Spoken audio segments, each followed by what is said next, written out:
I never saw it coming. My wife. My everything. Tearing my world apart with a single act of betrayal. I caught her in the arms of another man, our vows shattered like glass. The rage and heartbreak consumed me. She begged for forgiveness, but it was too late. The sight of them together, the lies, the deceit, it all fueled a fire within me. I was left with nothing but the need for revenge. This is my story. The story of a love that turned into a nightmare. Hi, this is Barbara Barnes, host of Book Report here on Word, 86.7, your NPR station.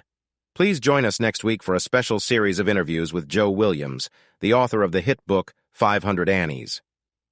We recorded these interviews in one session last week when he visited Alumni Hall here on campus. The interview was supposed to be 90 minutes but ended up lasting over 3 hours. We tried to cut it down to 30 minutes, but it didn't do the interview justice. Instead, we took out the applause and repeated questions and made it into 4 shows. They will air Monday through Thursday at 8 p.m. I must say, this is the best interview I've ever done. It shows a very close look at the man and the author. It was, in a word, amazing. So please join us next Monday through Thursday and tell your friends. Barbara took off the headphones and looked at her engineer. How's that, Mike? Do I need another take? He smiled. No, that was perfect. But seriously, Babs, don't you think you're talking it up too much? Over the years, authors we've interviewed fall into 2 types. Those who think they're as good as Hemingway or King and act all high and mighty, or the quiet, super smart ones who, honestly, can be kind of boring. Even with help from their publicists and life coaches, they don't change much. She smiled back. You weren't there. When you hear it, you'll wish you'd been there instead of Ed. Trust me. This one's something special. The Interview Part 1. Hi, this is Barbara Barnes. Welcome to our show. Before we start, let me set the scene. This interview was recorded 2 weeks ago in Alumni Hall during our spring pledge drive. Mr. Williams donated all the ticket sales to our station. The hall seats 2,500 people, and it was packed. Once the show started, the crowd was really quiet, probably feeling like they were part of something special. Now, let's start the tape.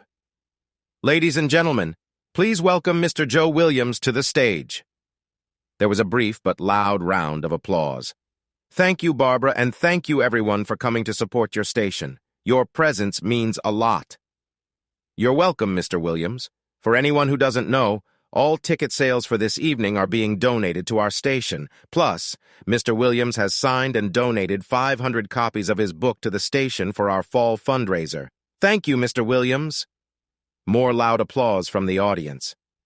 You're very welcome. I've supported NPR for years, and I'm glad I can do a little extra now in these tough times. And Barbara, please call me Joe. She smiled. Things were going well. Thanks, Mr. Joe. So tell us, have you always been a writer? Besides your bestseller, do you have any other books or stories out there? He smiled briefly. No, this is my only novel. I'm a mechanical engineer by trade. But to be honest, I've been writing for the last 20 years. I've had to write or rewrite technical manuals for our customers as part of my job. So if anyone has read Operating and Troubleshooting Guide for Intertech Hot Glue Labeler 6500 and you've been reading my work for years. There was a laugh from the crowd. Well, that helps explain how you write your stories. I think most of us know about your book and its backstory, but for our radio listeners, could you share a little? Joe sighed slightly. Sure. It's been over 3 years since it happened, and 15 months since I finished the book. I've learned to live with it. He turned to look at the audience and, taking the microphone from the stand, walked to the front of the stage. Look at me. What do you see? Nothing. Do you know why? Because I'm as average as meatloaf and mashed potatoes. I'm 5'10", average height, weigh about 170, not fat but not fit, average weight. Brown eyes, mostly gray hair, average. If you passed me on the street, you wouldn't think much, and you'd forget me as soon as you walked away. He went back to his stool and put the mic back in the stand. I didn't mind being average. I was just an average 50-year-old man who lived in a nice but average home in an average mid-sized town, and I was happy with that. But in some ways, I was above average. One was my wife of 27 years. She was, in my eyes, way above average in looks and intelligence. Another was my only child, a daughter, a younger version of my wife, 24 years old, with a fine young husband. And lastly, I had my job, working for the same company for 28 years, my only real job. I had it all. A dream life. So what happened? First, the economy collapsed. My office closed and they downsized. I could have moved across the country, but my roots were here. The severance pay was generous, so we had some savings. Plus, if I didn't find something soon, I could get unemployment for a while. Then my son-in-law lost his job. He and my daughter were just starting out. She was 6 months pregnant, and they couldn't afford to lose the insurance, so they had to move. Joe stopped for a moment and drank some water. Then he continued, his voice full of emotion, almost in a whisper. Then, something unexpected and very painful happened. My wife, the only woman I had ever loved, left me. Not only did she leave me, she left the country, leaving a 2-page letter and a request for a divorce. So, in less than 3 months, 2 pillars of my life, my job and my family, were taken from me. What a piece of junk.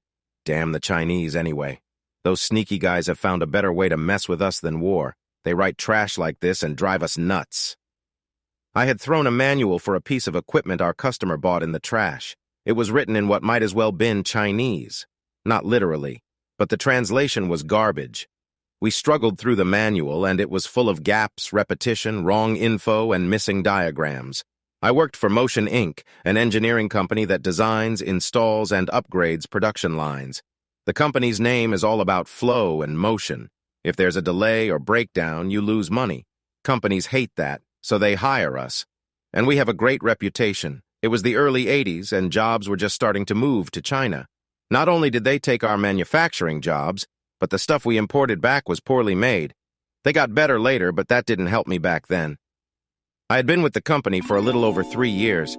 I was a good worker, got good reviews, and people generally liked me. I didn't usually show much emotion, so my outburst surprised my boss, who was walking by my office. He walked in and sat down. "What's up, Joe?" "It's this stupid manual. I think whoever wrote it was high. Sorry for the outburst, but it's trash." He shook his head. "You don't have to tell me. You should hear what the guys in the field are saying." He was stroking his chin, which meant he had something on his mind. "You know, Joe, one reason I have you do so much desk work is that you're better at it than the others. Your reports are always clear and to the point. You just give the facts. Tell you what, let Ed handle the field work on this one. I want you to rewrite this manual. I know you've already redone at least half of it. Take 3 weeks and see what you can do." And with a short talk, my career changed. I spent the next 24 years being a technical writer. For the next 3 weeks, I worked 50 to 60 hours a week redoing the manual. I had already done most of the work before we talked. I simplified, removed repeated parts, added more details where needed, and so on. It wasn't exciting reading when I was done, but it was clear. I had 5 copies printed and put them on my boss's desk just before I left for the weekend. Bill, my boss, came into my office the next Wednesday. "Great job, Joe. Ed said thanks. We want you out there Monday for the trial run. It shouldn't take more than a couple of days." "Good. That way I can spot issues and fix them if I have to." The trial run went well. We had some problems, but they were small. I talked to the operators and took some notes. When I got back, I rewrote and included a troubleshooting guide for new operators. It was so well received, I rewrote manuals for 2 more pieces of equipment. Ed and I spent another 3 days 4 weeks later at the facility, making sure small problems didn't turn into big ones. The day I left, corporate was there to check the line. I was in a small room going over some minor details to improve the system when I got a surprise. Out of the blue, the chief engineer for our client asked if I was happy with my job. "Yes, I am. It's a decent place to work." "Why?" "We're impressed with your work. You know we have 11 plants, and my staff is stressed right now. We could use someone like you, a troubleshooter. You'd be based at the main office and go wherever needed. Interested? We're sure we could make a deal that works for everyone. Think about it a few days and let us know. Thanks for the good job." Their tentative offer was very nice, but it would mean relocating and a lot of traveling. I'd only been married for 2 years, and I didn't like being away from my wife. She knew when we got married I would have to travel, but this would be much more and for longer times. I decided not to take it. I had been back in the office for a week when Bill came bursting into my office. His face showed his anger. He shut my door. Damn it, Joe. I thought you liked it here. Why didn't you tell me you were looking? Is it more money or better benefits? Where's your loyalty? What was their offer? His anger surprised me. I wasn't looking. They approached me. I do like it here. But tell me, Bill, is this the only job you've ever had? If I decide to change jobs, it will be for my family's good. If I think this job will benefit my family, I'll take it. Who do you put first, Bill? Your family or your job? He didn't expect me to react so strongly. He put his hands up. Calm down, Joe. Of course, you should do what's best for your family. Just don't accept anything without discussing it first, please. I was still upset. I'll keep you in the loop, but just so you know, it was a very attractive offer. Things were a little tense the next few weeks. Bill asked me to stop by on my way out Friday. When I came into his office, he surprised me by closing the door. This usually meant bad news. A closed door often led to getting yelled at or fired. The serious look on his face didn't help me feel any better. He gave me an envelope. Read this. It was a letter from the main office. It congratulated us on a job well done. Inside was a check for a bonus equal to about 2 months' pay. Bill snapped a photo with his camera. He was smiling. Just wanted to capture this moment. Great job, Joe. You know the client has 11 factories. This was a test to see how our upgrades would work. Because it went so well, they signed a contract on Monday to upgrade all their factories. They mentioned you specifically for your extra effort on the manuals. Now, take your lovely wife out tonight and celebrate. Take Monday off, too. I know how many extra hours you put in on this project. Think of it as comp time. Expect someone from corporate HR to see you on Tuesday, and don't worry, it'll be good news. Now go enjoy your long weekend. I felt like I was walking on air when I left. I stopped by the bank to deposit the check and decided to follow Bill's advice about my wife. There was a new Italian restaurant she had been wanting to try. It was expensive and had a waiting list 3 weeks long. Just for luck, I checked to see if we could get in tonight. Fortune smiled on me. They had just received a cancellation. Mr. Franklin and I persuaded the manager to move us to the top of the list. To add the finishing touch, I got a nice bouquet to give to Annie when I got home. What are these for? She asked, both surprised and happy. For no other reason than I love you and I've had a great day. Too great for you to cook. Let's eat out tonight. And honey, wear something really nice, okay? As any woman would tell you, when in doubt, go for the little black dress. Annie knew hers was one of my favorites. It was slightly clingy, just above her knees, simple but very elegant. Her eyes grew wide when we pulled into the parking lot. There's no way we'll get in. You know we've tried before, and it was a 3-week wait. Don't you trust me, honey? Maybe I've planned this for months. Maybe we'll get lucky and catch a cancellation. Let's see, shall we? The doubts vanished when I gave them our name, and we were led to a table. She looked at the prices on the menu and seemed shocked. Honey, look at these prices. Can we afford this? Relax, honey. Tonight we can. I had some good news from work today. Let's enjoy our meal, and then I'll tell you about it. She relaxed and gave me a happy, secretive smile. All right, I have some good news to share also. But first, I've always wanted to try calamari. The meal was one of the best I've ever had. The atmosphere, the company, the general feeling of happiness stays in my memory to this day. Oddly, Annie refused when I suggested wine. She preferred wine to beer or liquor. She said it wouldn't be good for her to drink tonight. That should have tipped me off, but let's face it, men can be really clueless at times. Relaxing over coffee and dessert, I told her about the work I did rewriting the manuals and how pleased everyone was. I told her about the recent job offer, my interview with corporate HR on Tuesday, and how I was fairly sure a good raise was in my future. She was very pleased. I'm so happy for you. It's well deserved. I always told you I thought they didn't appreciate you. The raise is a good thing. I did a little shopping after my doctor visit this afternoon. I had no idea nursery furniture was so expensive. Nursery furniture? Yes, nursery furniture. We need to start soon. We only have about 7 months to get it ready, and I figure in another 4 months I'll be pretty much useless. I looked a little confused. She was enjoying it. Joe, don't you get it? We're pregnant, about 2 months along, according to Dr. Roberts. Aren't you happy, honey? We had been trying for 9 months. Was I happy?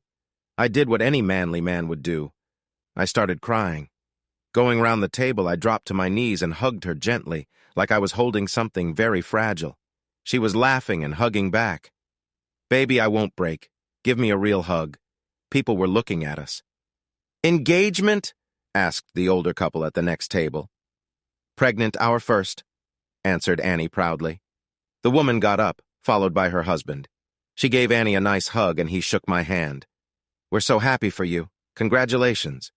Remember this in years to come. Oh, and wait until you get grandchildren. It just gets better." By then, everyone in the restaurant knew, and we thanked many well-wishers. It was indeed a night to remember. It was a difficult pregnancy. At 7.5 months, she was put on bed rest. By 8 months, she was going stir-crazy and was very irritable. Labor lasted 21 hours. After our daughter Amber June was born, the doctors asked me into an office. "Mr. Williams, we hate to tell you this, but we found some issues in your wife's womb. Nothing dangerous right now, but it would be very risky for her to get pregnant again. She probably wouldn't make it to full term. Please discuss this with your wife. If she wants to have her tubes tied, we can do it while she's here. Or, if you prefer, we can schedule a vasectomy for you. Please think about it. This would be simpler than using birth control pills, which can fail. Think about it." Annie was heartbroken. She was an only child and wanted at least 4 kids. I suggested adoption, but she said it was too soon to talk about it. I gave her the choice, and she said that since she was already in the hospital and in pain, a little more wouldn't matter. The next day, she had her tubes tied. She was sad and cried off and on for about a month. The only thing that would cheer her up was our daughter.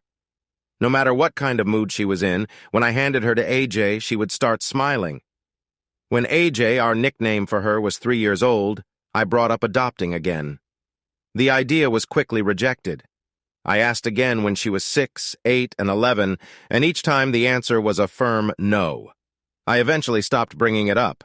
I got a good raise at work, and I rarely had to travel overnight. Over time, my workload increased, and they added more staff. Before I knew it, I was in charge of an entire department. I was now middle management.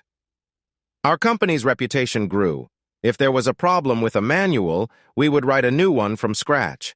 Oddly, I found myself spending more time in the field, mostly for reviews, updates, and a bit of troubleshooting. Annie did well, too. She moved up from being a receptionist in a large dental office to becoming the office manager. Her hours were more regular, so she became the main caregiver. I didn't travel unless it was necessary, preferring to stay home with my family. Travel became the thing that ended our marriage. Annie loved to travel and looked forward to exploring new places. I traveled a lot for work, but enjoyed being home.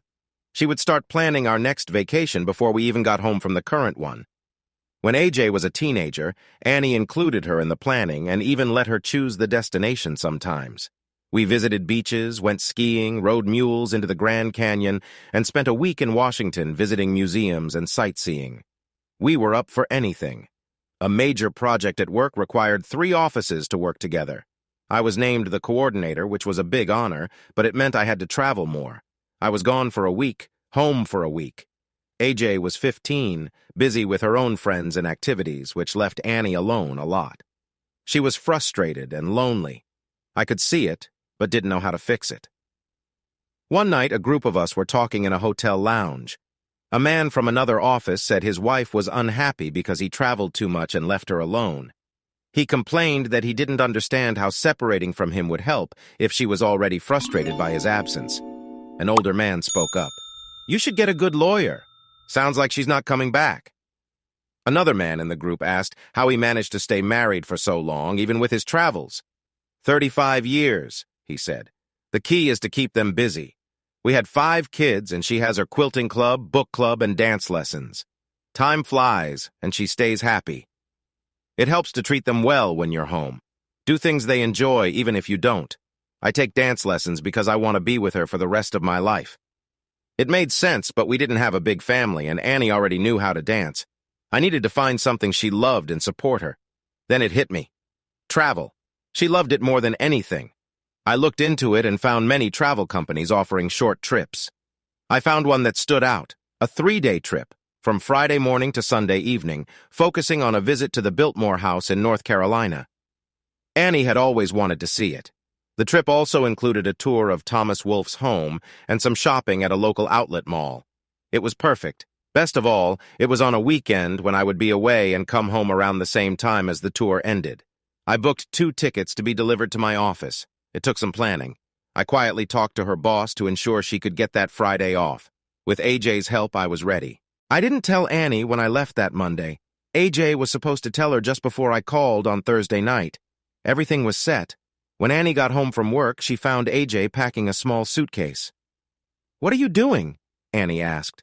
"I'm packing," AJ replied with a look only teenage girls can give. "Why are you packing?"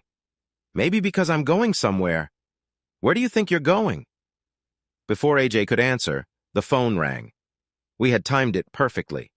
AJ looked at Annie and said, "I think it's for you." "Hello?" "Hi, honey, yes, I miss you too." "Look, did you give AJ permission to go somewhere?" "What?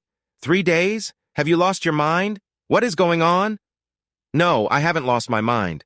I wanted to tell you to take a raincoat." "Why?" "Because it's supposed to rain this weekend."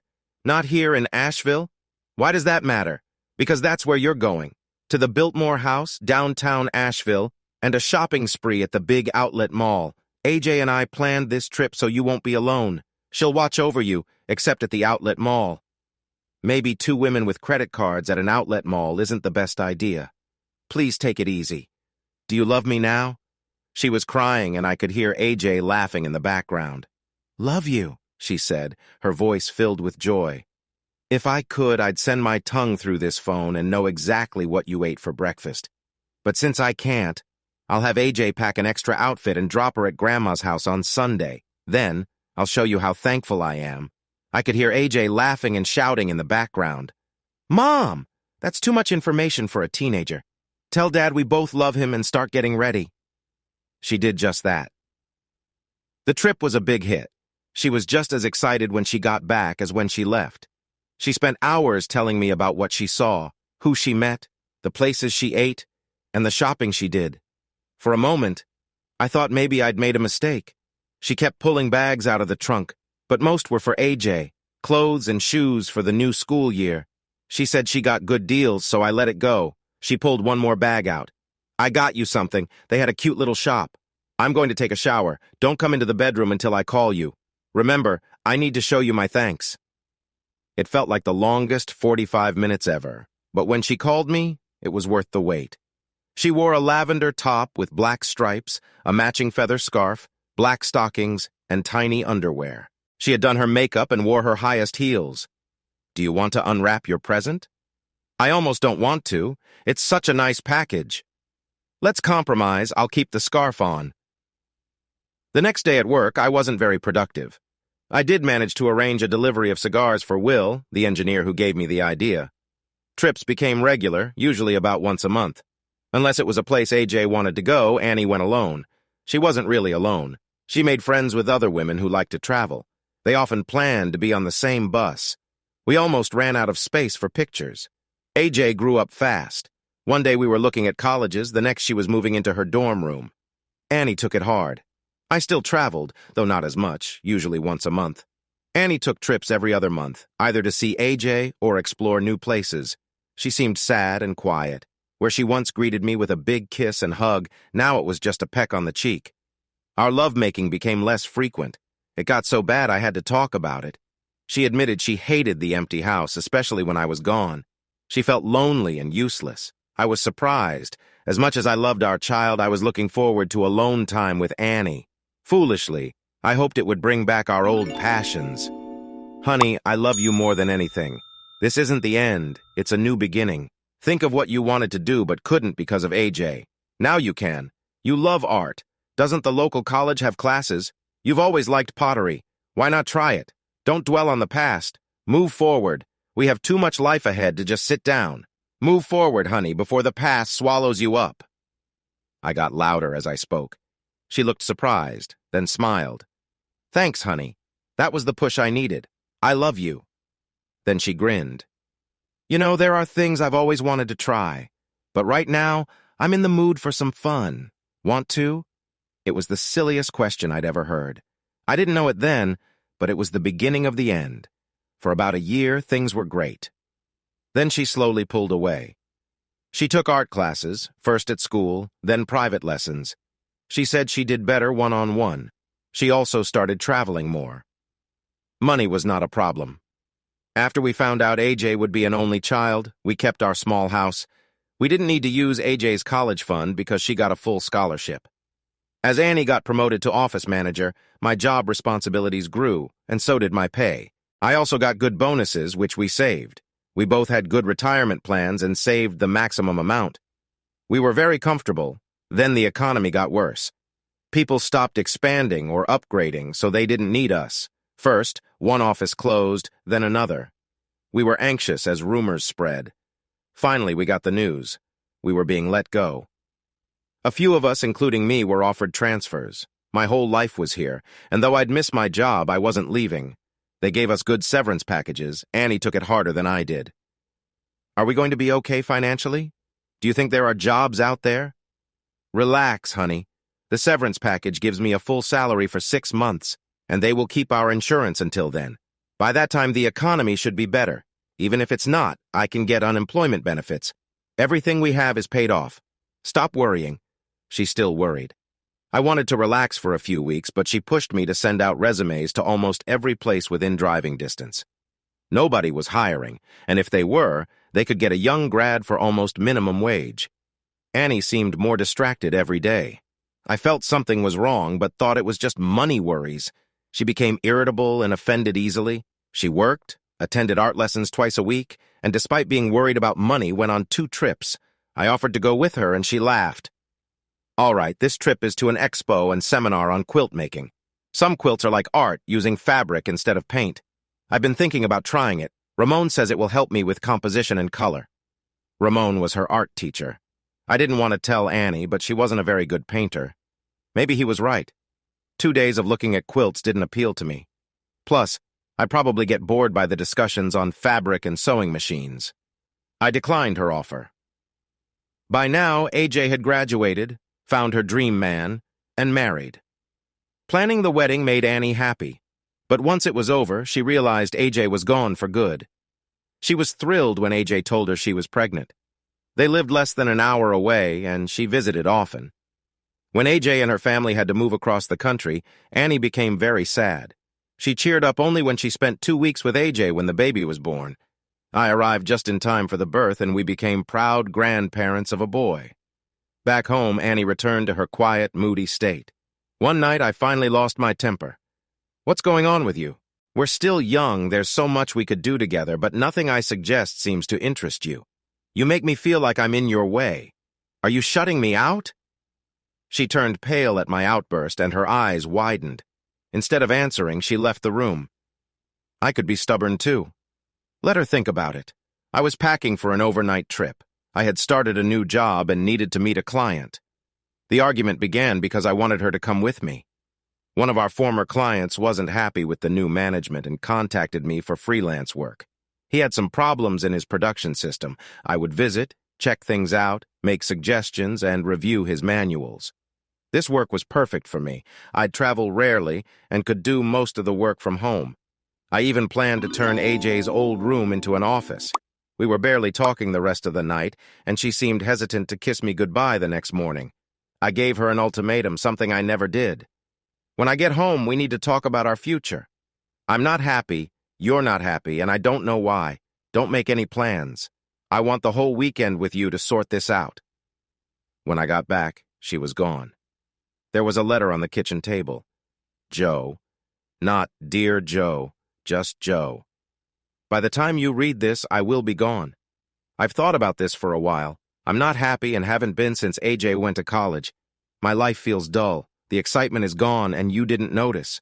I know you tried to bring it back lately, but it was too little. Too late. I know this hurts you, and I'm sure you didn't see this coming. But I want to be happy again, and I'm not happy with you. I've been seeing Ramon for about 2 years. 2 years, and you had no idea. That shows how far apart we've drifted. It was easy to fool you because you trusted me completely, all the trips I've taken with him. You were my husband, but he is my soulmate. I felt bad, but in the end, I can't do this anymore. I've filed for divorce. The lawyer's card is on your desk. He can explain the details. I've given him power of attorney and a quitclaim for the house. I've taken half our savings and retirement account, then took half of what was left. You keep your 401k, and I keep mine. Please don't fight it. It's as fair as I can make it. I quit my job last week and cashed out my retirement. By now I'm in Europe, mainly Spain and Italy. Please don't try to contact me except through my lawyer. I know this is a coward's way out. I couldn't face you. If it's any comfort, I am sorry. You will have to break the news to AJ. That's another cowardly act. Please don't try to find me. I won't talk to you. Remember me kindly after the anger fades. You didn't deserve this. I'll always remember you with love, Annie. The audience was silent as Joe finished his story about his marriage. Barbara saw tears in some people's eyes. So there I was, everyone, starting what I thought would be a great time in my life, suddenly alone. Was it painful? Very. Did I fall apart like a cheap watch? Did I get it back together? Kind of. It's a work in progress. Barbara's voice came over the radio. That concludes this part of the Joe Williams interview. Tune in tomorrow to hear how Joe rebuilt his life and wrote his book. Good night, everyone. Mike listened intently through his headphones, and as Barbara left, she gave him an I told you so look. He had a bad feeling he had made a mistake. Good evening, listeners. Rebroadcast of Joe Williams's heartfelt interview. Tonight, we share the second part of our interview with Joe Williams, the author of 500 Annies. If you missed the first part, here's a quick overview. Joe talked about his life until his wife suddenly left him after nearly 30 years of marriage. He was totally shocked and it changed his life, leading him to write his book. We now continue as Joe discusses what happened next and how he tried to rebuild his life. This is Barbara Barnes, and you're listening to Book Report on Word. Now, back to the interview. The room was silent as Joe shared the painful story of his wife leaving him. After a short pause, Joe began speaking again. I was utterly heartbroken. I really was an unaware husband. I thought if you loved someone deeply, they could never betray you. I was wrong. I sat at the kitchen table reading the note over and over. It was brief, almost without feeling. No long explanation, hardly any sorry, just, I've moved on, sorry, no one's fault. I couldn't understand it, not at all. I didn't sleep that night, I just sat at the table staring at the note. I didn't drink, didn't break things, didn't get mad. I was just numb. The anger came later, much later. I finally went to bed and slept uneasily for a few hours. I woke up with a bad headache. I went into the kitchen calling out for Annie, asking where the painkillers were. I saw the note and felt the pain all over again. Over the next few days, I was like a zombie. I went by her old office and they told me she had quit 3 weeks ago. She must have been with her new partner, getting ready to leave the country. She took very little with her. She left most of her clothes, most of her jewelry, including her engagement and wedding rings. No photos that I could find, no trinkets we had collected over the years. It was like she had died. None of her friends knew she had left. The only new address she gave was her lawyer's office. It took me 2 weeks to get the strength to call AJ. She didn't believe me at first, then started crying. She was so upset her husband had to take over, and I explained it all over again. AJ finally calmed down enough to talk. She said she wanted to fly over to be with me for a few days. I talked her out of it. It would have messed up their vacation, and traveling with a baby would be hard. She called me every day for 3 weeks just to check on me. She insisted I email her the full goodbye letter. I didn't want to, but I finally did. Her reaction was surprising. What happened to my mother, and who's the cold-hearted, selfish person who took her place? As far as I'm concerned, when Bunny, her nickname for her daughter, asks if she has a grandmother, I'll tell her she died. Even if I could, I will never speak to her again. I was shocked by her angry words. AJ, honey, I know you're upset, but deep down, even if she doesn't love me anymore, I'm sure she still loves you. Maybe over time she'll contact you. Please be open if she does. She's still your mother, the grandmother of your child. Don't judge her too harshly for what she did to me. A part of me was glad she felt that way, but in the long run, I hoped she would at least talk to her if she got the chance. I went through all the stages of grief. Anger, denial, self-pity, all of it. I took a strange pleasure in making things difficult for her lawyer, knowing that the longer it took, the more it would cost her. At first, I refused to talk to him. I wouldn't open the door to strangers. The process server made many trips before I stopped playing games. I threw the papers in the garbage in front of him. I told the lawyer I wouldn't talk without my own lawyer. I didn't hire one for a month. Then I set up a meeting and missed it. Missed the next one, too. Demanded all kinds of records. After 6 months, she sent me a handwritten note begging me to let it end. I said through her lawyer if she asked me in person, I might consider it. My lawyer finally asked if I was tired of wasting money. Even he thought it was getting old. He was right. I was dragging it out. I did get her to cover the costs and lawyer fees. Most of the anger and pain had faded to a dull numbness. It was still there, but less sharp unless something reminded me of it. I was slowly learning how to live again. Luckily, I started working again, and it kept my mind busy. I had done a few jobs, getting work through word of mouth. Then one day, my old boss called me. "Joe, what are you doing? We've lost 2 small customers to you, and in this economy, we can't afford to lose a big one." "Well, Bill, they came to me. I didn't seek them out. It's just small stuff, and it keeps me busy. The job market here is terrible, as you know." Bill had accepted a transfer, but I knew he was looking for other options until he moved. "Well, Joe, I'm offering you a compromise. Come back to work for us. We'll take you back at your old rate and seniority, and you'll keep your insurance. We'll email you assignments, mostly like you're doing now. You'll still have to travel a bit, but not every week. It's a win-win for all of us." I didn't accept right away. I had about 3 weeks of work left on my latest contract, but I told him I was definitely interested if I could work on my own schedule. He laughed. "That's the beauty of the internet. You can work at 3 in the morning in your pajamas if you want. Just meet the deadlines we set and there won't be an issue." When my contract ended, I officially went back to Motion Inc. 9 months had passed. I wasn't back to my old self and doubted I ever would be, but at least I could get through the days. I didn't even feel sorry for myself when the final divorce papers came. I still had my friends. Most of them were shocked by what happened. Some of the wives thought something bigger must have gone wrong, maybe even something I did. I didn't care. Let them think whatever. After the divorce, I often found myself invited to a party or barbecue where a single woman my age would be there. I was polite and friendly, but not interested. I had only loved one woman my whole life and didn't know how to connect with anyone else. They got the hint soon enough. I looked at the calendar. It had been 1 year since she left me. I had been doing okay, but tonight I didn't want to be alone. Harry's Bar and Grill was a popular place in the area. Most people knew each other, and they behaved well. Harry made sure it stayed that way. We had known each other for years, and even met up socially with our partners a few times a year. His wife had a disability and used canes to walk, but she was sharp-witted and had a quick tongue when she wanted. Harry loved her deeply, and she often sat at a corner table while Harry tended the bar. They felt sorry for me, but after a few months, she told me plainly I needed to move on. "She left you. She was cold, and it was foolish of her to leave a good man. But she did. Move on like she has." It was good advice, even if I didn't take it at the time. The bar was just 8 blocks from my house. When I wanted company or a good cheeseburger, I would walk over. Mostly, I drank tea or beer. If I had more than 4 beers, someone would drive me home or I'd call a cab. Tonight looked like a cab night. I had a cheeseburger and coffee and exchanged greetings, caught up on local news, celebrated graduations, births, marriages, and expressed sadness over illnesses, deaths, and divorces. Just a usual Thursday night in suburban America. Although I wasn't much of a drinker, I had grown fond of a bock beer from Texas called Shiner. Harry gave me one on the house, sensing I was a bit down. I was on my 3rd when an attractive woman came in and sat beside me. She greeted Harry and his wife by name.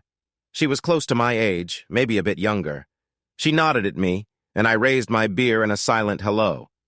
Harry introduced us. "Joe, meet Annie. She's married to my cousin. Where's Chad, by the way?" She sighed. "He's at one of those training seminars they make him take every year. Been gone 4 days. I was happy the first 2, bored the next, and now I miss him. I didn't want to be alone tonight, so here I am." She saw me flinch at her name. "Do I know you?" I gave her a small smile. "No, it's just my ex-wife was named Annie." "Did she pass away?" "Close enough. She went to Europe with her Spanish lover." She winced. "Ouch. Sorry." "Thanks. I'm almost over it. Tonight marks 1 year since she left. I didn't want to stay home and brood, so I came here. Harry may not be much to look at, but it's better than staring at the walls." She grinned while Harry replied, Hey, I heard that. We chatted. She was good to talk to, and Harry's wife Jane joined in now and then.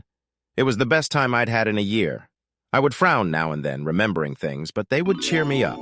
Annie laughed at a comment I made about men being clueless about women, and then said something that changed my life.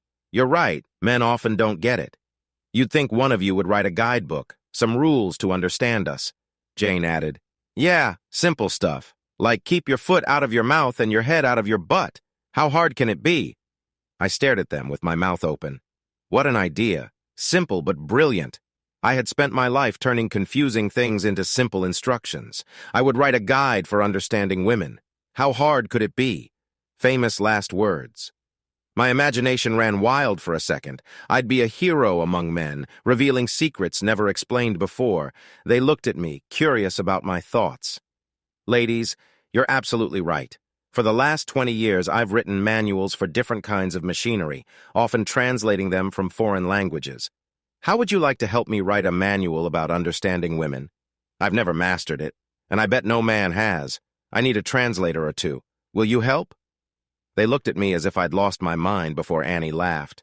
Sure, I'll help, but I won't share state secrets. Jane was more direct. I think it's a great idea. I can finally tell a man exactly what I think without hurting his feelings. When do we start? This was going to be amazing. For the first time in a year, I felt like I had a reason to live, not just exist. Not tonight. I'm under a 4-beer handicap and won't remember much. How about lunch tomorrow? Here, my treat? Jane snorted. Thank you so much. You're going to take me to lunch at the place I've eaten every day for the last 15 years. Annie laughed, and I smiled. Okay, Jane, your choice, as long as we can talk without getting interrupted. Great. I've been wanting to try that Japanese place on 3rd Street. Is that okay? Any place is fine, as long as we can have some privacy and hear each other. How about you, Anne? Is there somewhere special you want to go? Can I just go with Jane? I thought for a moment. No, I'd rather do this one-on-one. I'll focus better if I don't have to split my attention. Well, okay, I guess. Let's make it dinner here instead. It's close, and honestly, I don't want to explain to my husband if someone sees us. He won't believe it when I tell him what you want.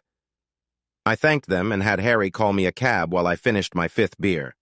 The ladies walked back to Jane's table, chatting and glancing at me every now and then. You're braver than I am, Joe.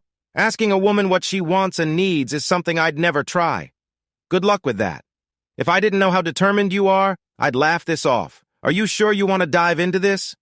Harry raised an eyebrow while polishing a glass. Yeah, I really do. Maybe it'll help me understand what happened to me.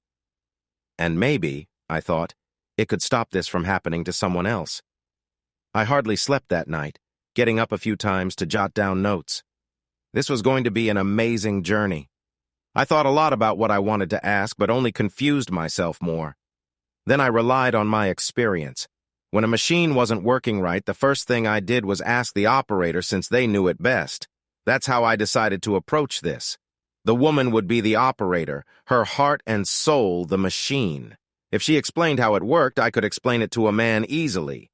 I got to the restaurant early with a small recorder, so I didn't have to take notes or trust my memory. Instead of Jane, Anne showed up. Standing as she walked over, I mentioned being confused. Where's Jane? Something came up, so I came instead. I talked to my husband last night. He knows you a little through your work. Chad said I should come, order the most expensive thing, and talk your ear off. He also wants to read your manual when it's done. We ate and made small talk. Afterward, we ordered coffee and got down to business. I explained I was going to record the conversation, and she was fine with that. Now, what do you want to know? I had thought about this a lot.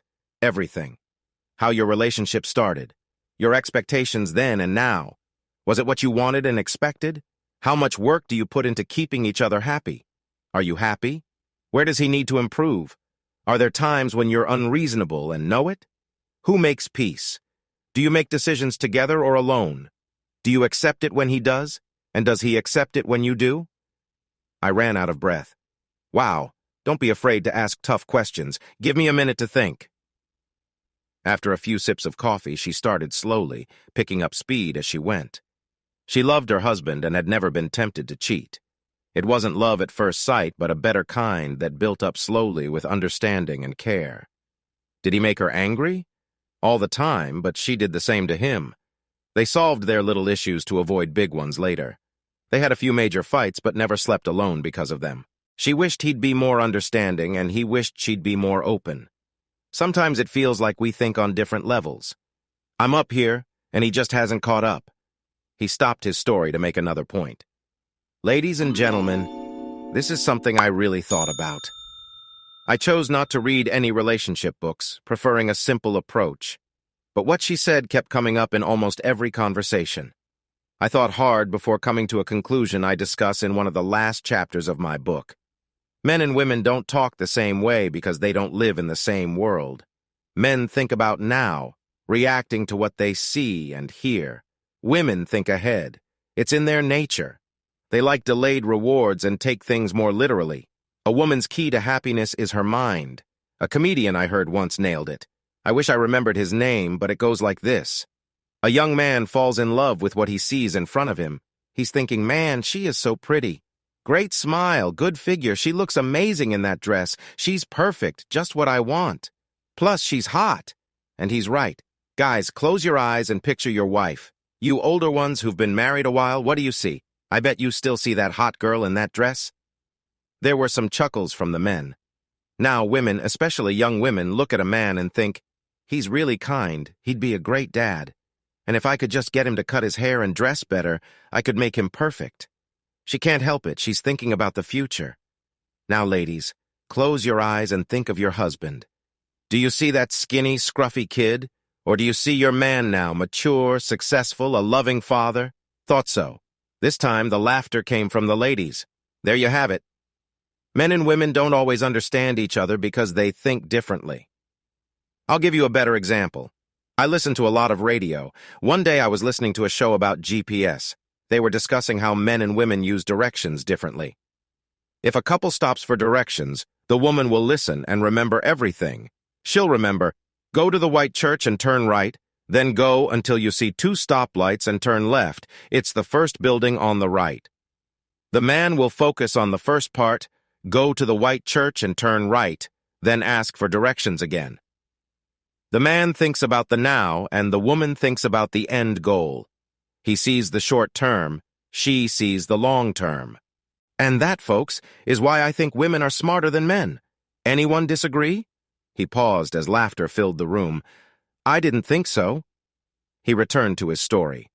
Talking with Annie was eye-opening. I learned that men often have no idea about these things. The conversation with Jane went another way. I was married before Harry. My first husband was self-centered and arrogant. It was all about him. We didn't last long. I thought all men were like him, so I stopped dating for a while. When I started dating again, no one sparked my interest. Then I met Harry. It was like a fairy tale, love at first sight. I didn't believe in it until then. It wasn't just me, he felt it too. We grew together. He was a top salesman and traveled a lot. I hated being away from him, but it was for our future. We wanted a lot of kids. Then I was diagnosed with a muscle disease that ran in my family. It usually affected women more. I was crushed. I knew I would need a wheelchair before I was 60. I promised myself I wouldn't have kids if I had the disease. I didn't want to pass it on. I had my bags packed before Harry got back from his trip. I met him at the door and we went straight to bed. I put all my love into it, knowing it might be the last time. Afterwards, we cuddled. He stroked my hair and told me how lucky he was to have me. I broke down and told him about the disease, my decision not to have kids, and my plan to leave so he could find someone else. He was devastated. My strong man cried and begged me to stay. He didn't care about the disease or not having kids. He couldn't live without me. I'd never felt so loved. I interrupted her. But you have kids. I've met the twins. They're seniors now, right? She looked at me. This stays between us. She later agreed to let me include it in the book. And Harry. We adopted the twins when they were 9 weeks old. They are my cousin's children. Their parents died in a car crash. They look a little like me because we're related. They might get the disease anyway. I got surgery to make sure I couldn't get pregnant. But no one wanted those kids, and Harry loved them as much as I did. We have a special bond. He knows when I'm sad without even being in the same room. If I get a headache, I know he's upset about something. I should tell you this. Harry and I loved dancing. We even entered a few contests. When I couldn't dance anymore, he stopped too. He wouldn't dance with anyone else.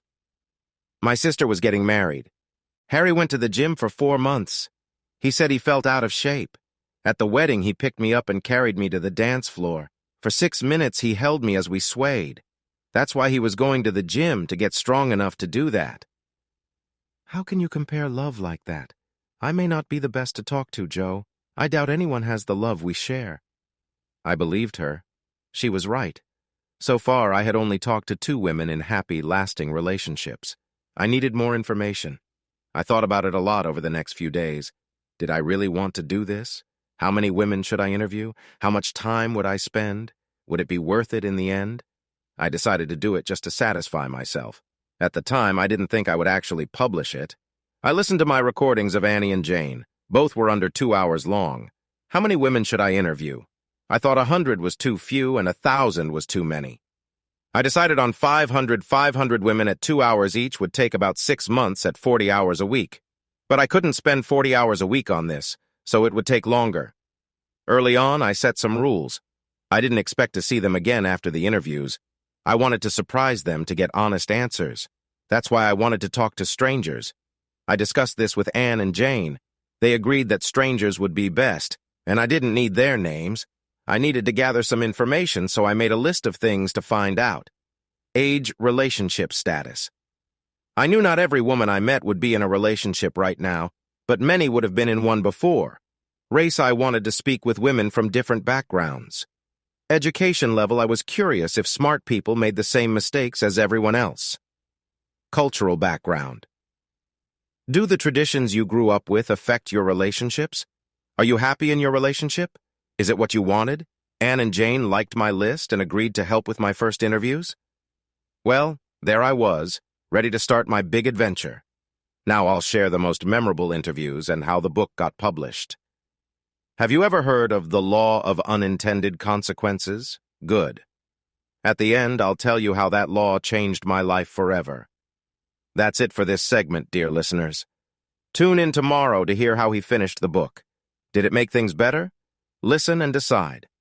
This is Barbara Barnes, and remember, this is Book Report on Word. Good night. Good evening, listeners. Tonight, we hear the third part with Joe Williams, author of 500 Annies. If you've listened to the last 2 parts, you know he wrote the book after his wife suddenly left him with no warning. This part is about writing the book, dealing with himself and his wife's betrayal and finding love again. Enjoy. The first few interviews were set up by my friends Anne and Jane. After about 3 interviews, I saw I needed to go to other places. Word had spread and the women had too much time to think and give answers they thought I wanted. I just wanted the truth. I got creative. I went to coffee shops, bars, colleges, and churches. I even went to 2 retirement centers. I talked to women at my work site since I still worked about 30 hours a week. My travel gave me many places to meet women. I talked to women in Boston, St. Louis, Detroit, small towns along the East Coast, and the Mississippi River. At the end of my research, I gathered all my data. The youngest I interviewed was 17. The oldest was 83. 322 were between 40 and 65. 39 were 66 to 83. 129 were between 20 and 39. And 10 were between 17 and 19. 320 were white. 80 were Hispanic. 15 were Asian. 64 were black. 10 were Indian. 6 were Polynesian. And 5 were American Indian. Most were Christian, mainly Methodist, Baptist, and Catholic. There were also atheists, agnostics, Hindus, Buddhists, 1 Japanese Shinto follower, and 1 American Indian who practiced a traditional religion using peyote. 2 followed an offshoot of voodoo. 288 had been in a previous marriage or live-in relationships. 16 were lesbians, 4 were polygamists, 31 were from other countries, 6 were in abusive relationships, 5 were in BDSM relationships, and 14 were celibate, 8 due to health, 6 by choice. Surprisingly, 27 were bisexual. 58 thought their relationships would end within 6 months. 70 were very unhappy but trying hard to avoid a breakup. 48 were single, and 33 of those said they weren't interested in starting a relationship anytime soon. Joe paused to sip some water. If you think that's confusing, you should have gone through the process with me. Most interviews lasted about 2 hours. My shortest was 16 minutes, and all she did was cry. One lasted over 4 hours, but she was so interesting that I lost track of time. To keep my research fair, I took a picture if they let me. Instead of learning names, I gave them a card with my email and wrote their number on it. I decided to call them all Annie as a joke and to remind me why I was doing this. So I wrote Annie 20 inches or Annie 200 inches on each card. If they contacted me, I asked them to use their number so I could match their face with the message. That's where the title 500 Annies came from. It took me 14 months to finish the interviews and 6 more months to organize the data while still working 20 to 30 hours a week. The project consumed me. I never let my work slide. I did my job well, but it wasn't my top priority. It got so bad that Jane, Chad, and Anne would show up every few weeks to take me out so I could socialize. Chad and Anne became close friends, visiting for dinner every few weeks. They wanted to keep me grounded. Chad often joked that once it was over, I could become a relationship coach for men and make a fortune. I had long given up the idea of publishing it. It was a cleansing ritual for me, a way to move past my misery of being left. I thought only Anne, Chad, Jane, and Harry might read it. But fate had other plans. Motion Inc. used an editing service to make our manuals clear. My work rarely needed changes, as I'd been doing it for a long time. It was mostly proofreading rather than real editing. But nobody's perfect, and I would make a mistake now and then. I had been working on a big project and finally got to send it off. I was tired after spending about 40 hours on interviews and typing for the last 9 days. Plus, I did my regular job. My only excuse was that I was exhausted. 2 days later, the editing service called. John, my contact for 11 years, called me. We spoke enough to become friendly, though I had never met him. That was about to change. Joe, this stuff is great. I never knew you could write like this. I want to ask a favor. Please, let me edit it. John, it's just a manual, not even about a complicated device. You could edit it with one eye closed. Are you kidding? The most complicated thing ever made is the female brain. Getting a chance to understand it even a little is priceless. I felt uneasy. What are you talking about? Your book, of course. I did the edit on the first 4 chapters already. My company can't wait to see the rest of it. You know we publish nonfiction, biographies, historical texts, and how-to books.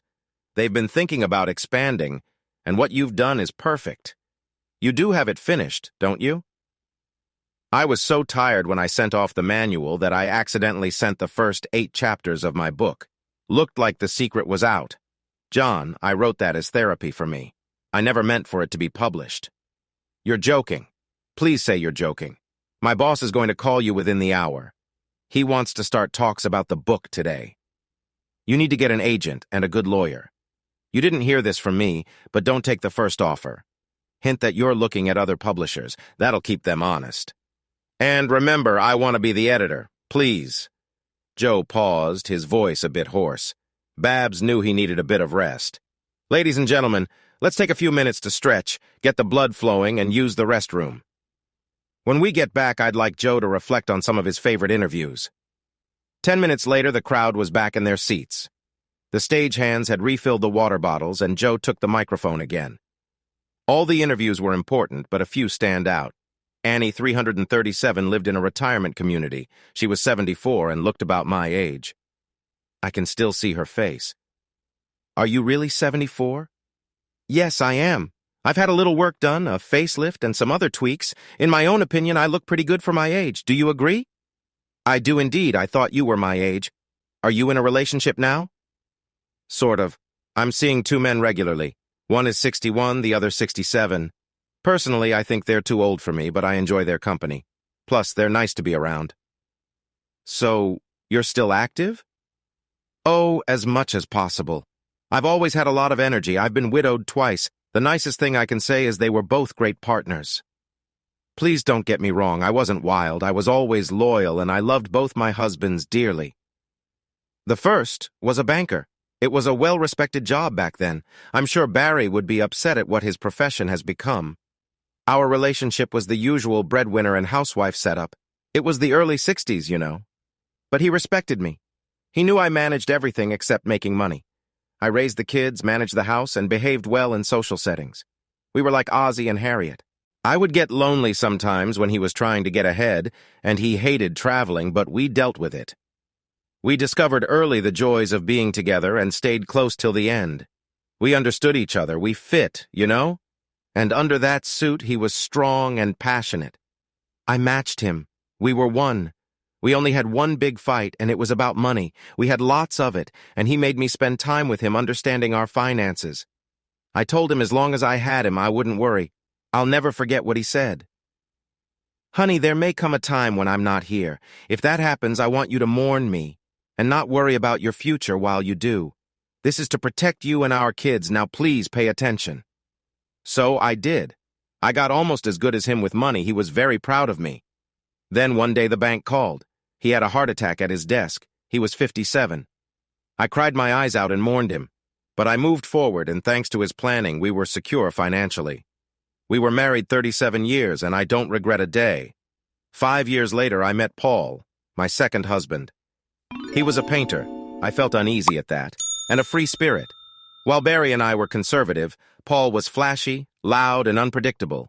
We enjoyed life wherever and whenever we wanted. He even painted me, and the picture hangs in my living room today.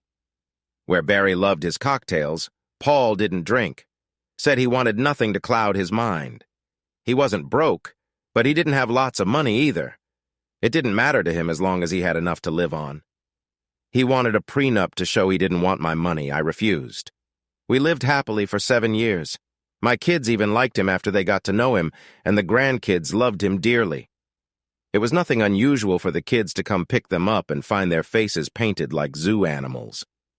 He was killed 6 years ago when a kid talking on his cell phone ran a stop sign and hit his motorcycle.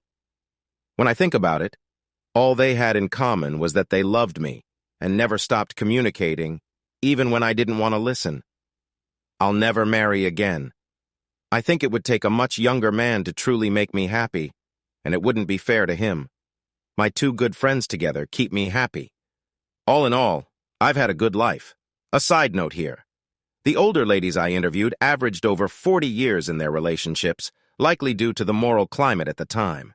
27 of the 39 I interviewed, ages 66 to 83, said they should have left their husbands. Annie, 441, was a pretty black woman in her late 20s. This was one of the hardest interviews I had ever done. Her husband was abusive, insanely jealous, and used drugs. Her life was a living hell. The bruises were obvious even on her dark skin. He had broken her arm, thrown her outside with no clothes when it was very cold, and even tried to make her work as a prostitute. She drew the line there. That's when he broke her arm. She filed a restraining order and assault charges, then didn't show up in court. I asked her why she stayed.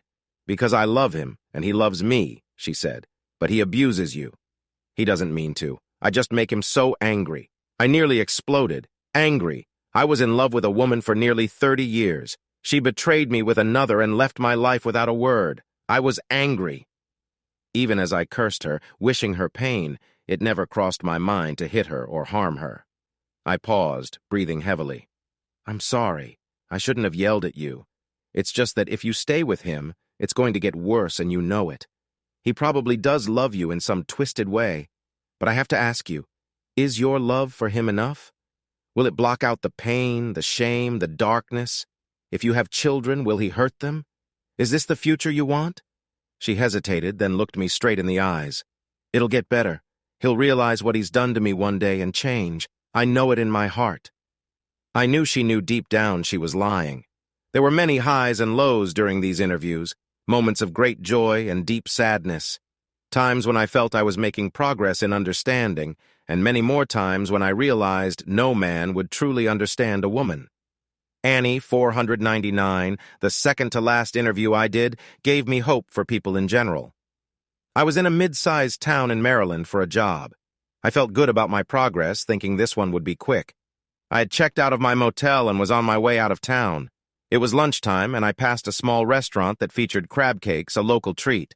She was standing on the side of the road, holding up a cardboard sign. "Help me. I need a job." It got my interest, so I walked over. "Any luck?" I pointed at the sign. She sighed. "None. I don't know what to do." I've tried the employment office, temp agencies. I've put applications in with every business around. Nobody wants an 18-year-old with no experience. She smiled her brightest smile. You're not hiring, are you, mister? I felt bad for her. No, but I will buy you lunch in exchange for an interview. Her defenses started to rise. I don't know, mister. You're not some kind of pervert, are you? I grinned to lessen her fears. Nope. Even worse, I'm a writer. Right now I'm doing a book on relationships. Too bad you're not married. Her eyes blazed. I am too married. For almost a year. Where's your ring? She blushed a little. Don't have one, we couldn't afford it. But he's gonna get me one soon. Well, there you go. You're married, a perfect candidate for an interview. I'm going in now. Join me if you want. I got a table near the window. She was still outside, holding the sign with grim desperation. I flagged the waitress down. Do you know that girl? She glanced out the window. Yeah, that's Wendy. Poor girl, she's had no luck at all. Lucy lets her bus tables sometimes for a meal and a few dollars. She eats less than half and takes the rest back to the shelter for her husband. Shelter? Yeah, they live in shelters. Foster kids, both of them. They've had a terrible life. God, I wish things would get better for them. I gave her a 20. Do me a favor, take her the largest drink you have and tell her she has a meal paid for. I peeled off another 20. Take this for your trouble. She looked at it. I can't take this for something I would probably have done after the lunch rush anyway. She tried to hand it back to me. I pushed it back into her hands. Keep half then, and give her another meal when she needs it. You're a kind man, mister. I'm sure she'll appreciate it. A few minutes later, she walked out with a jumbo styrofoam cup in her hand and gave it to Wendy. There was some hand waving and pointing, and when she came back in, Wendy was with her. She came straight up to me and slipped into my booth. You really a writer? I nodded. Have I read anything you've written? No, I doubt it. I'm a technical writer. Been one for over 20 years. This is just something I wanted to do. How many women have you interviewed so far? 498. No way? Oops. I mean, really? How many more do you intend to interview? You and one more. My goal was 500. She sat back and relaxed. All right, but I want a crab cake plate, large, with extra onion rings. Deal. I shook hands with her and ordered her meal. Her story was heartbreaking. As a little girl, she was left alone. She didn't know where her parents were or if they were still alive. She moved from foster homes to orphanages and back again.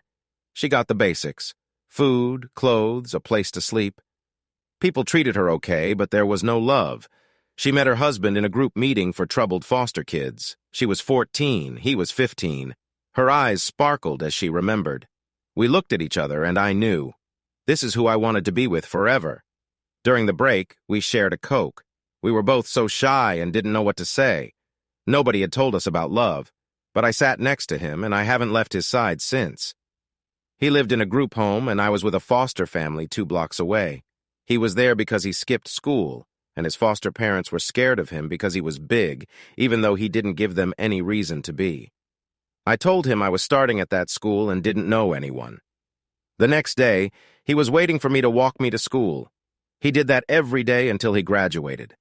I was so proud when he got his diploma. He was one of the students honored for turning his life around. In his speech, he said he owed it all to me, the woman he loved. I cried so hard they almost kicked me out. One of his classmates' moms recorded it and gave me a copy. It's my most precious thing. We got married the day after I turned 18 at the courthouse. We collected empty beer cans to pay for the license and ceremony. A janitor acted as our witness. It was still the happiest day of my life. I wiped away a tear. If I understand correctly, you live in a shelter now? Her head dropped. Yeah, I don't have a job right now, and he does day labor. Sometimes he's busy all week, sometimes there's no work. The hard part is I'm on one side and he's on the other. They don't have family rooms, and we're watched closely for insurance reasons.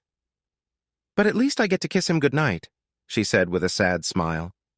I asked carefully, if you don't sleep next to each other, how do you, be together? Sometimes we stay with a friend who has an apartment. I clean their place for bedroom time with my husband, and there's a park where a few of us stargaze while the others look out for, trouble. I felt sorrow for her. She showed me a photo of her husband, taken in a photo booth. He looked like an average guy, kind of like me. Her face lit up when she talked about having kids. They wanted 3 and didn't care if they were boys or girls. She promised they'd give their kids a better life, no matter what. Sometimes you meet strangers, and sometimes you meet friends. Wendy was going to be my friend. I called my old workplace. Jerry, Joe here. No, I didn't forget anything. I have a friend who needs a job badly, along with her husband. Yes, I'll vouch for them. What? Wait, I'll ask her. Wendy, how does $9.50 an hour sound? You'd have thought I offered her the world. She nodded and cried. Jerry, she accepts. What? I'll ask. Wendy, does your husband know how to drive a forklift? Still crying, she nodded again. He does. 11 an hour? Perfect. She'll fill out the forms after lunch.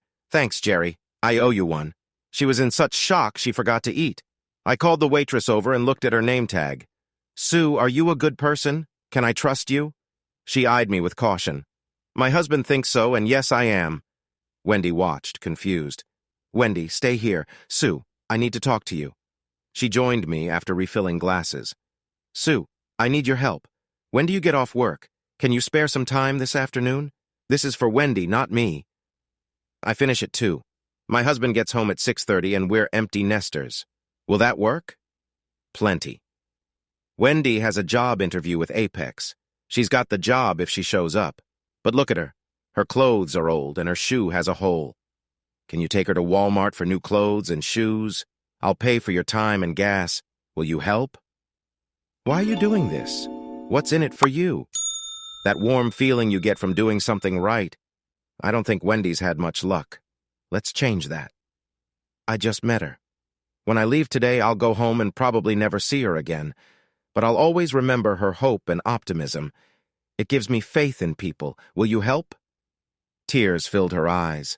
I pulled out all the cash I had, over $400. Keep $100 for yourself. Don't argue. Take your husband out, pay a bill, or save it. But please keep it.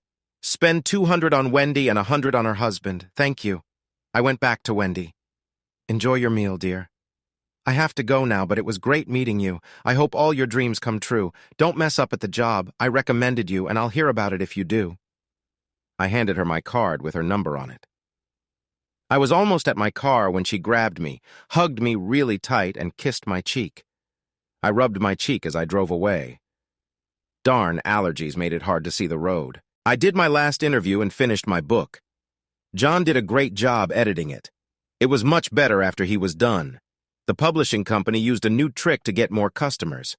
They put the first 3 chapters online for free a month before the book came out. If people pre-ordered it, they could get it 5 days before it hit the stores. Amazingly, over 40,000 people pre-ordered it. The publicists did a good job getting the word out. The rest is history, as you know. Babs spoke up then. She knew Joe had a new woman in his life and thought the audience should know he wasn't sad about his lost wife. So, Joe, your life must be very different now? Do you live the same way as before, or have you gone Hollywood on us? Dating actresses and stuff like that? His laughter was refreshing after his mostly serious talk. Yes, it's different, but not like you think.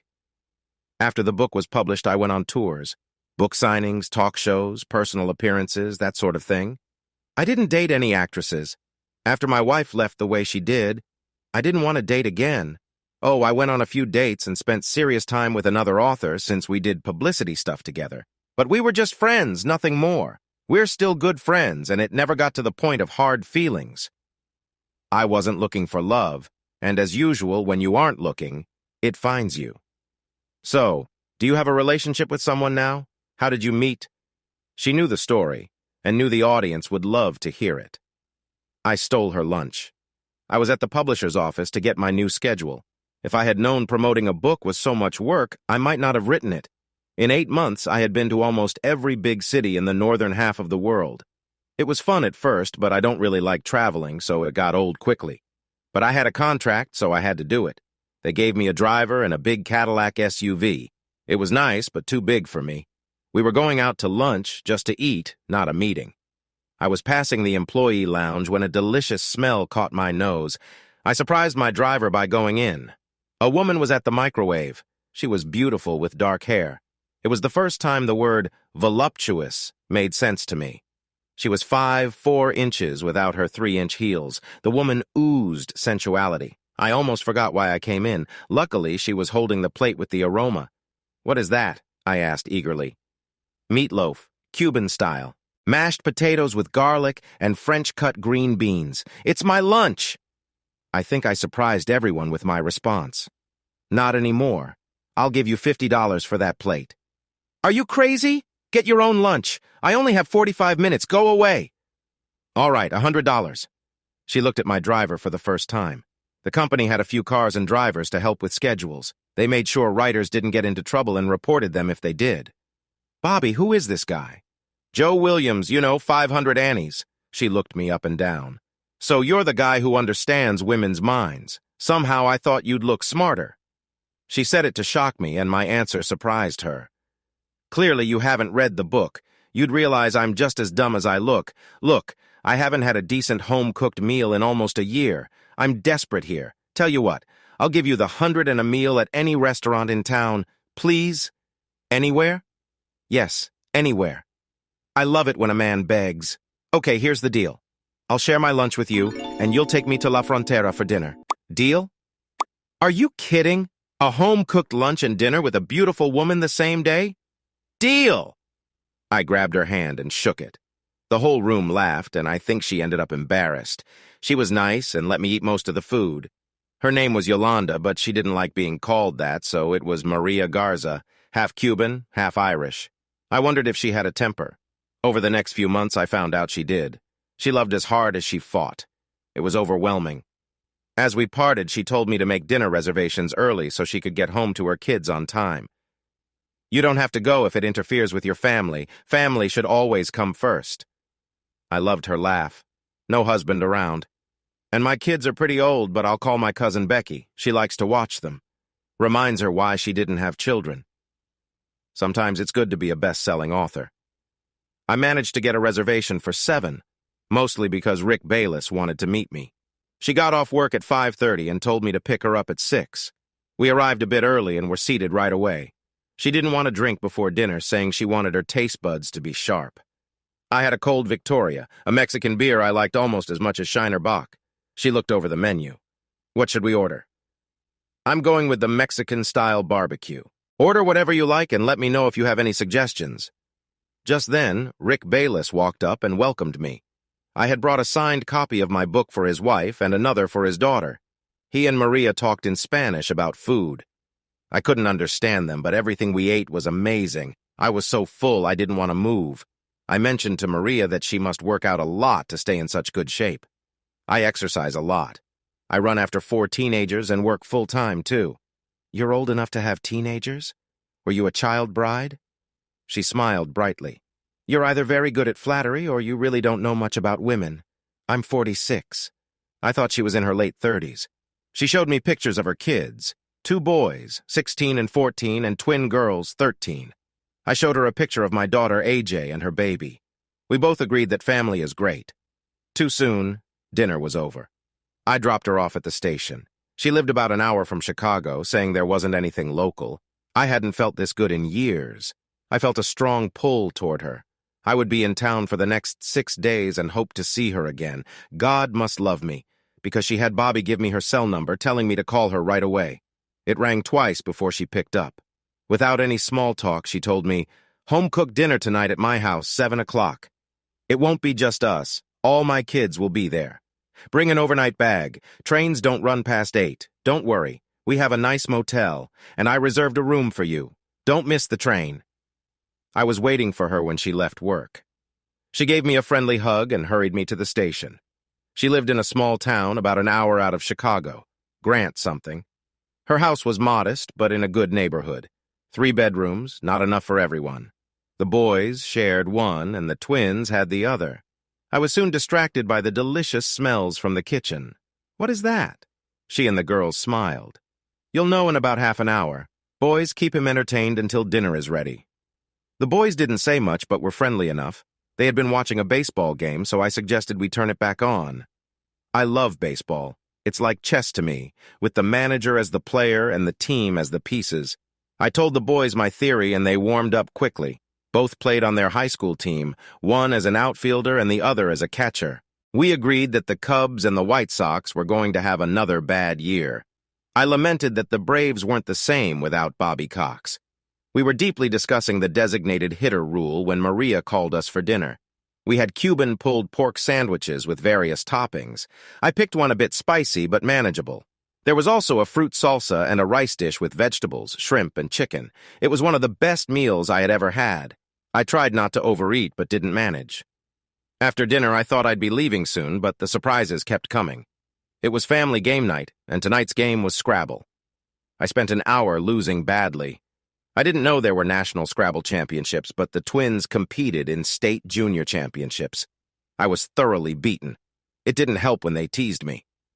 "Are you sure you're a writer? You don't seem to know many words. Is that even a word?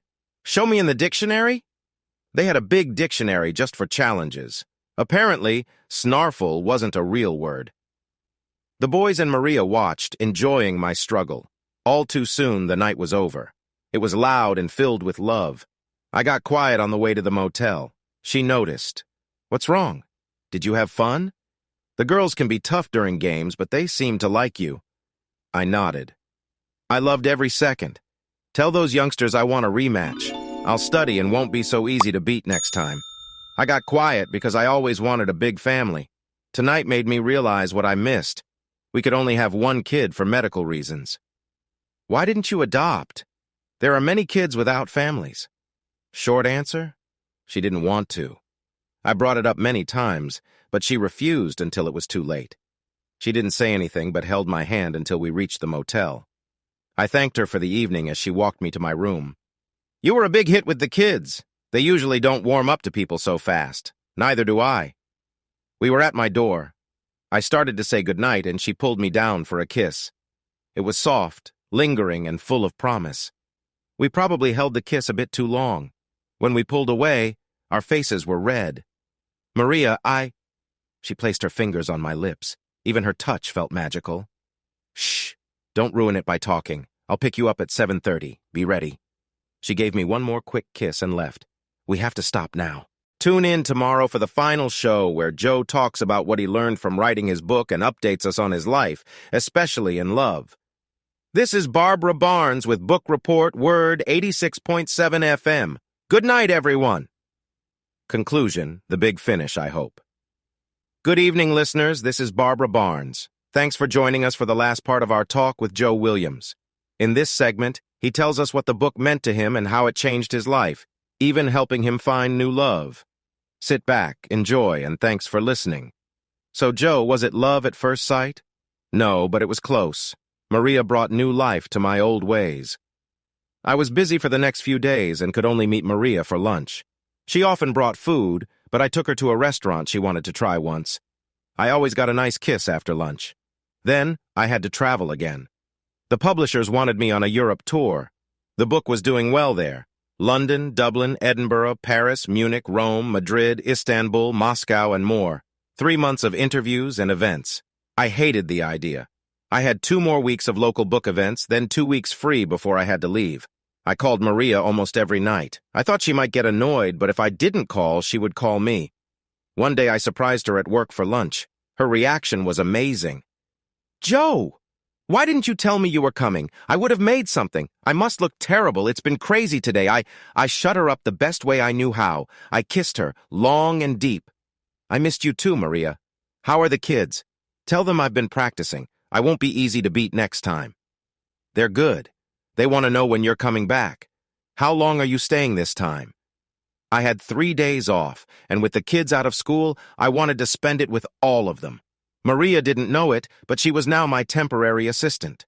Best-selling author perks, management wanted to keep me happy. She was both happy and annoyed. I was glad happiness won. She insisted I come to her home for the evening. I was already packed. The girls beat me in Scrabble again, but said it was harder this time. We were all at the kitchen table. Funny, how many big moments in life happen there or in your car? I had surprises for everyone. They asked how long I was staying. "I've got 3 days. Your mom will be my assistant, so she has to do what I say to keep her job. I have 6 tickets to the Cubs game tomorrow. They're playing the Braves.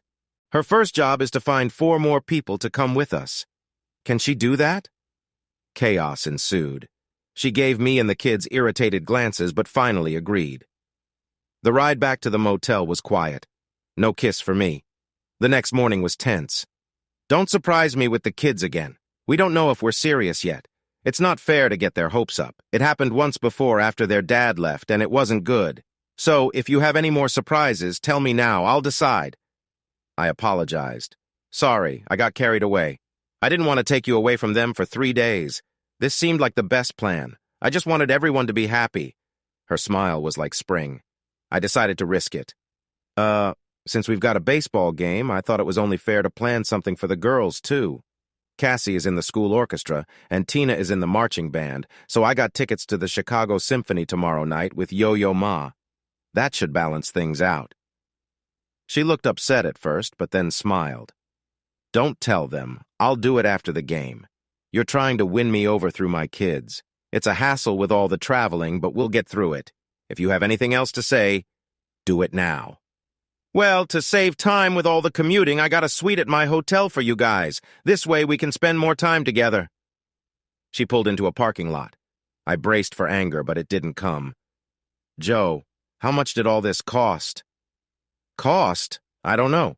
The publishers got the tickets, and I got the suite. Probably not much. We also have Bobby and the caddy for as long as we need them.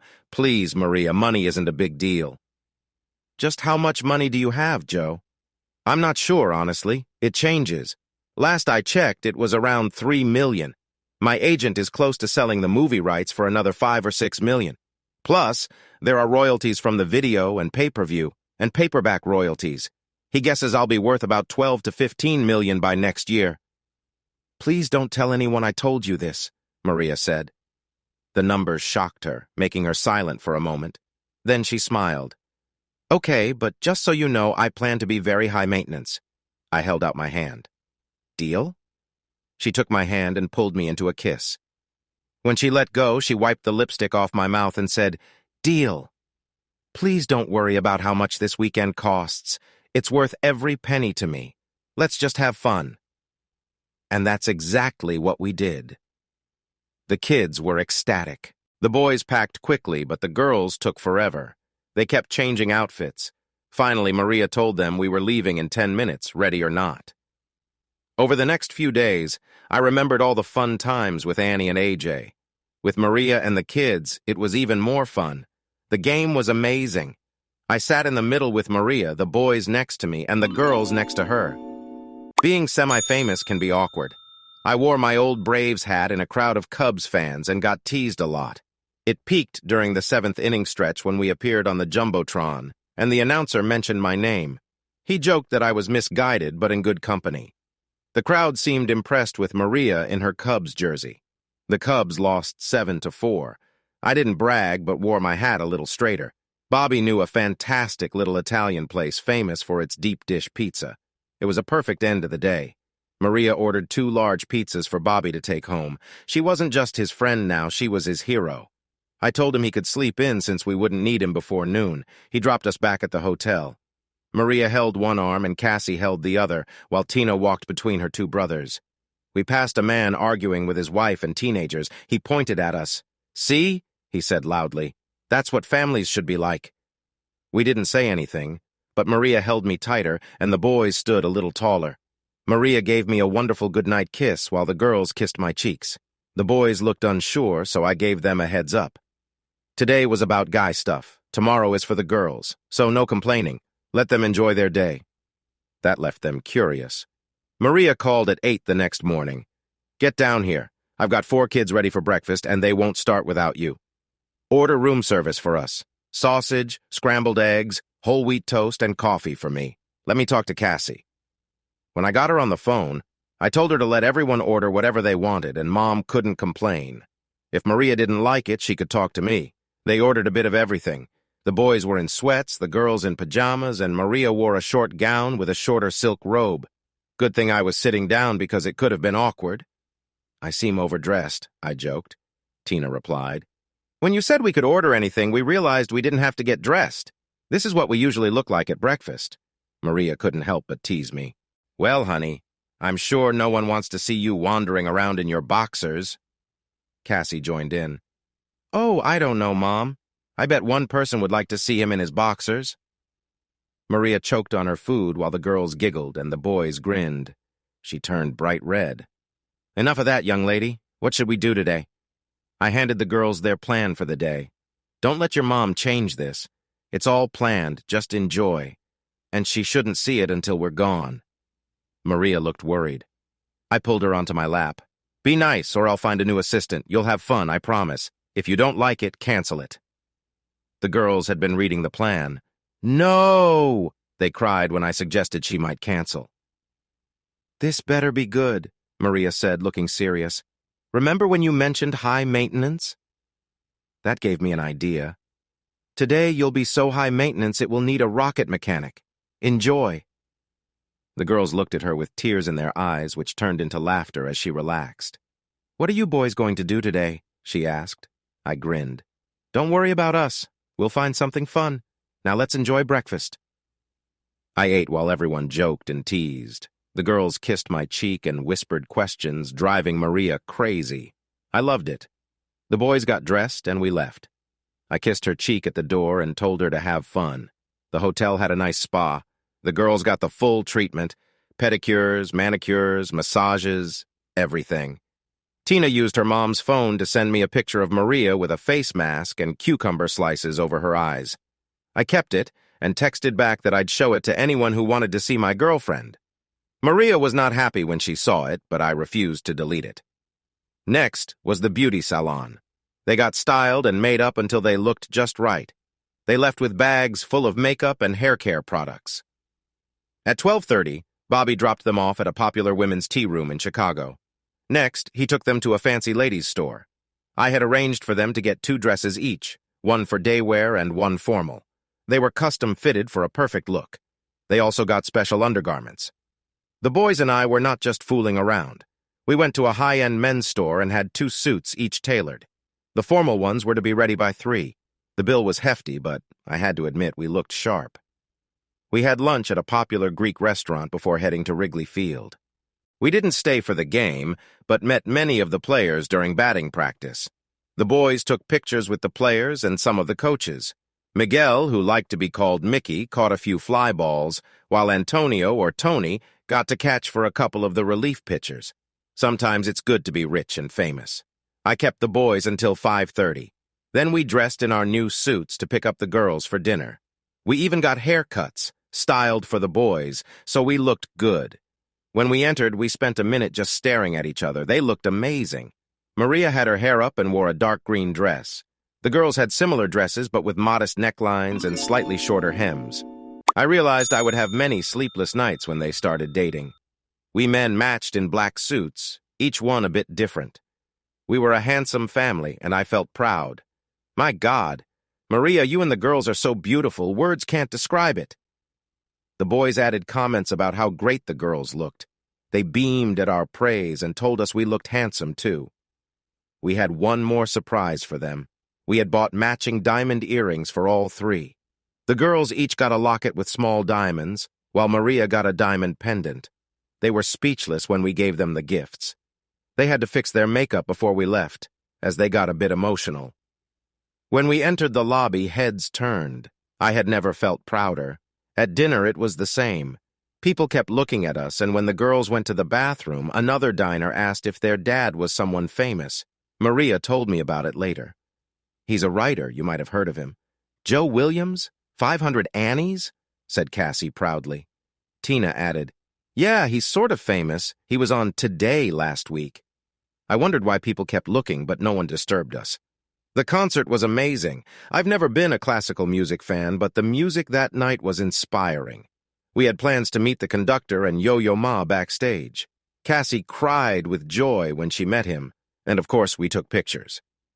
The next day there was an article in the Sun-Times with a picture of Cassie and Yo-Yo Ma. She framed it.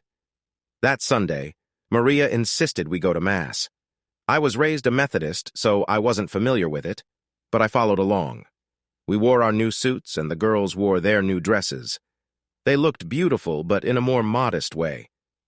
We spent the day relaxing and went to a movie. They argued over which movie to watch, action or romance.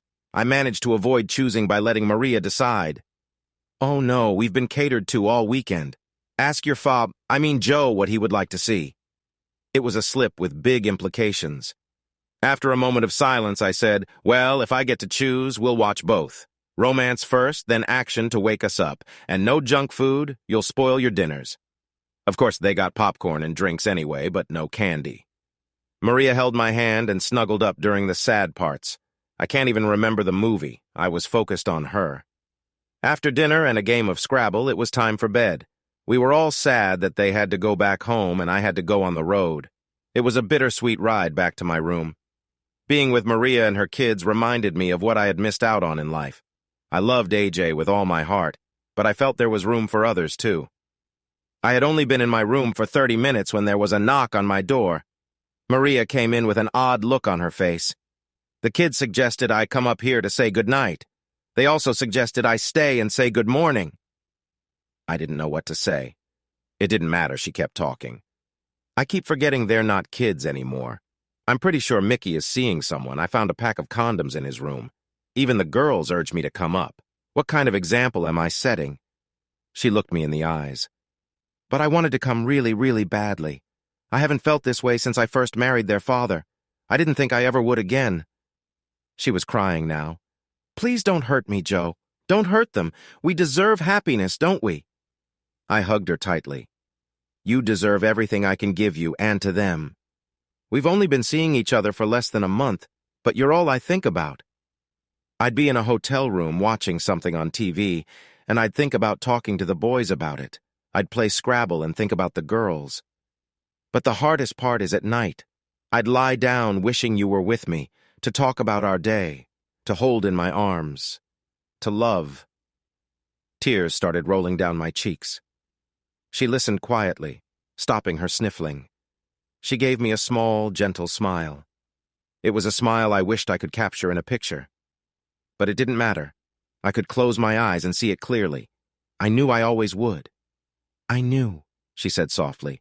I knew you were the one when you met my kids. She stood up and took my hand, leading me to the bed. I want to show you something you got for me today. She took off her top, showing a black lace bra. She slipped out of her pants, revealing a matching thong. She twirled around. Think it was a goodbye? She asked in a sultry voice. I couldn't breathe. She was the most beautiful thing I had ever seen. Look, it's French. See the name on the label? She unhooked her bra, letting it fall away. Her body showed signs of aging, but was still incredibly attractive. I was having trouble thinking straight. Want to help me with the rest? I was eager to help.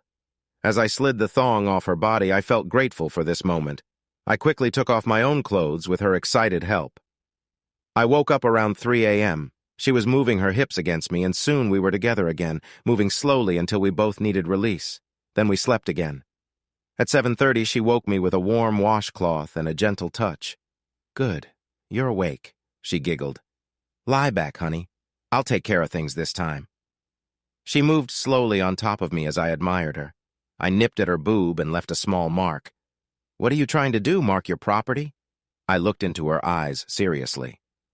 Yes. She looked back just as seriously. Good. She rode me more intensely, and soon we were done again, falling back into each other's arms. We were almost asleep when the phone rang. I heard Cassie's cheerful voice.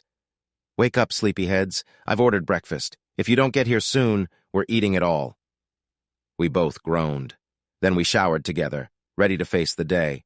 We would have played together again, but teenagers have their own schedules. I thought it might be awkward, but the boys just nodded, and the girls hugged and kissed us like we'd only been gone for a week. At the train station, the mood was sad. I was leaving for 2 weeks. The girls hugged and cried. Maria hugged and cried. Even the boys hugged me, which surprised Maria. They might have had tears in their eyes, but said it was probably just dust. I told them all to call me, and then learned they didn't have cell phones. Maria couldn't afford them. She lived on her salary and the money from her late ex-husband's Social Security. He had died in a car crash 5 years ago. It covered the bills, but didn't leave much extra. The next day, I got 5 phone calls. 4 were thank yous for the cool iPhones, and 1 was from an angry mother. She told me if I ever did something like that again without asking her, it would be bad. By the end of the call, I apologized enough for her to forgive me. I'm going to have to watch you every minute around the kids, aren't I? Be careful, Joe. Don't spoil them too much. I told her I hoped I was around long enough to learn, and she laughed and said that's what she had been doing since we met. They called me almost every day. The boys liked having a man to talk to about guy stuff, and the girls liked having someone like a father. They knew I would always tell their mom what we talked about if she asked. Unless it was a secret, then I would tell her she had to ask them. One night, I took 2 calls in a row while I was having dinner with the owner of a chain of bookstores. "How many kids do you have?" he asked. I didn't even think before I answered. 5, 4 teens, 2 boys and 2 girls, and a grown daughter with her own child. "Wow, you must be happy to get a break when you travel, huh?" "No, I hate it. I wish I was home with them now." He looked at me with wise old eyes. "I'm glad for you, my friend. Glad you're happy after all with your first wife." He had read the book, of course. I hardly ever thought of Annie now. It felt like it happened to someone else, and I just read about it. The only time I thought of her was after talking to AJ. Her mom had not spoken to or contacted her since the day she left. I could understand leaving a spouse or lover, but how could you leave a child? I took Maria and the kids home with me when I got my 2 weeks off. I had forgotten how small my house was until it was full of kids, but we managed. The best part of coming home was introducing Maria to Jane and Anne. They got along right away, going to Jane's table and leaving me at the bar with Harry. "She's nice and quite pretty, Joe. I'm glad things are going well for you," Harry said sincerely. "Yeah, well, my life sure has changed. Sometimes I feel like blaming Anne and Jane. If it hadn't been for that night, I wouldn't be traveling all over like some rich wanderer." "You made them famous, too. We get total strangers coming here looking for them, as if talking to them would help with their problems. Jane almost put up a sign saying, 'The doctor is in,' like in the old Peanuts cartoon. But she loves it, even if she grumbles sometimes." It was odd. All my old friends seemed a bit awed by me. It was like I had done something so different. I was like a new person. I never got used to that. My new family, as I now thought of them, could only stay a week. School was starting. They were all going to the same high school, and I knew Maria was going to have her hands full. I spent the next week with AJ and her family. I told her about Maria and her kids, showing pictures on my phone. She was glad I found someone new and wanted to meet her. I promised to introduce them when I got back from my trip to Europe. We hadn't mentioned her mother once, but as I got ready to go, she asked if, since I was going to be in Spain, I was going to see her. I had thought about it. "No, honey, I'm not. My presence will be pretty well known. If she wants to, she can find me. If she doesn't, I don't plan to reopen old wounds." This made her sad, but she understood. I don't think she'll ever get over being left behind. What child would? She made me promise to send her lots of pictures and presents, and then dropped me off. I hated most of the trip. I never got to see much of the countries I visited. I was rushed from interview to public appearance to TV sets on a tight schedule. I usually got 2 days off a week. I didn't care much for England, but I loved Scotland and Ireland. When I was in Scotland, I had a case of custom-blended scotch sent to Harry. In Ireland, I found a jeweler and had 7 silver Celtic crosses made. I sent them to Jane, Anne, AJ, Bunny, for when she was older, Maria, Cassie, and Tina. Maria had told me about her mother's clan, so I sent the correct kilts to them. I sent the boys 2 dirks with the clan crest on a silver medallion. Once we figured out the time zones, we called each other as often as we could. It was terribly frustrating. I had a deep fear that my absence would make her love fade, but she never wavered. By the 6th week, our standard goodbye was, "Love you, see you soon." I heard angels sing the first time Maria said it. It just slipped out. "Bye, honey. I love you." She gasped as she realized what she said. I didn't hesitate. "I love you too, honey, very much." I swear I heard her crying as she hung up. I was going crazy with loneliness, missing everyone terribly by the 11th week. Cassie had called me in tears the week before. A senior boy was bothering her. It's a good thing I was 7 time zones away. I comforted her as best as I could. I called her brothers and asked them to watch their sisters more closely. Then I called Maria. She got upset, but I calmed her down to make sure the kids were okay. Tina told me what happened. The older boy took some books from his locker. When he turned around, Tony, Mickey, and Tina were waiting. They told him to leave Cassie alone. He smirked and, being bigger, asked which one of them would make him. Tina smiled sweetly. "We all are, you jerk. This won't be a fair fight. We'll all come at you, even with sticks if we have to. Got that?" He tried to act tough, but Tina kicked him between the legs with her high-heel boots. As he lay on the ground in pain, she grabbed his hair and made him look at her. "Do we understand each other, jerk?" He nodded. Word spread quickly. Mess with one Garza, deal with them all. Maria was mad, but I was sure she was secretly proud. 2 weeks before Christmas, I heard they added 9 more cities to my tour. I was furious. I was supposed to spend 10 days with my new family, and now I couldn't. Management soon realized an angry writer was bad news. I threatened to go home and told them they could sue me if they wanted. I even said I wouldn't talk about the book ever again. I was their big money maker, taking them from small time to mainstream, so they wanted to keep me happy. We made a deal. If I couldn't go home, they would bring my family to me. They called Maria and told her about a special trip during school break. She was mad and threatened to quit until they told her the details. She would fly to Italy with the family to calm me down, no matter what. AJ got the same info, so I waited at the Rome airport gate for my big family. They all flew first class. When they came through the gate, Maria was holding Bunny, so I knew they met AJ. They'd seen pictures of each other. I was surrounded by hugs. Maria cried in my arms, the girls danced around, and AJ smiled. I kissed all the girls, starting with Bunny and ending with Maria. The boys tried to act cool, but hugged me too. We were very happy. I rented a big house, knowing we needed space. We had 12 days, and Mike, AJ's husband, was flying in on December 23rd. The first day, they got used to the new time zone, while Maria and I caught up after almost 3 months apart. They felt rested, but we were tired. We visited art museums, saw the sights, and did tourist things. We had a driver and a minivan, which was good because none of us wanted to drive in Italy. I learned to close my eyes. The girls wanted to shop. After all, it was Italy. The boys and I thought it sounded fun, but decided to rent scooters and explore the countryside instead. I gave AJ a credit card with no limit and told her not to worry about spending. It was an early Christmas gift. I pulled Cassie and Tina aside and told them they could get anything they wanted and Maria couldn't say no.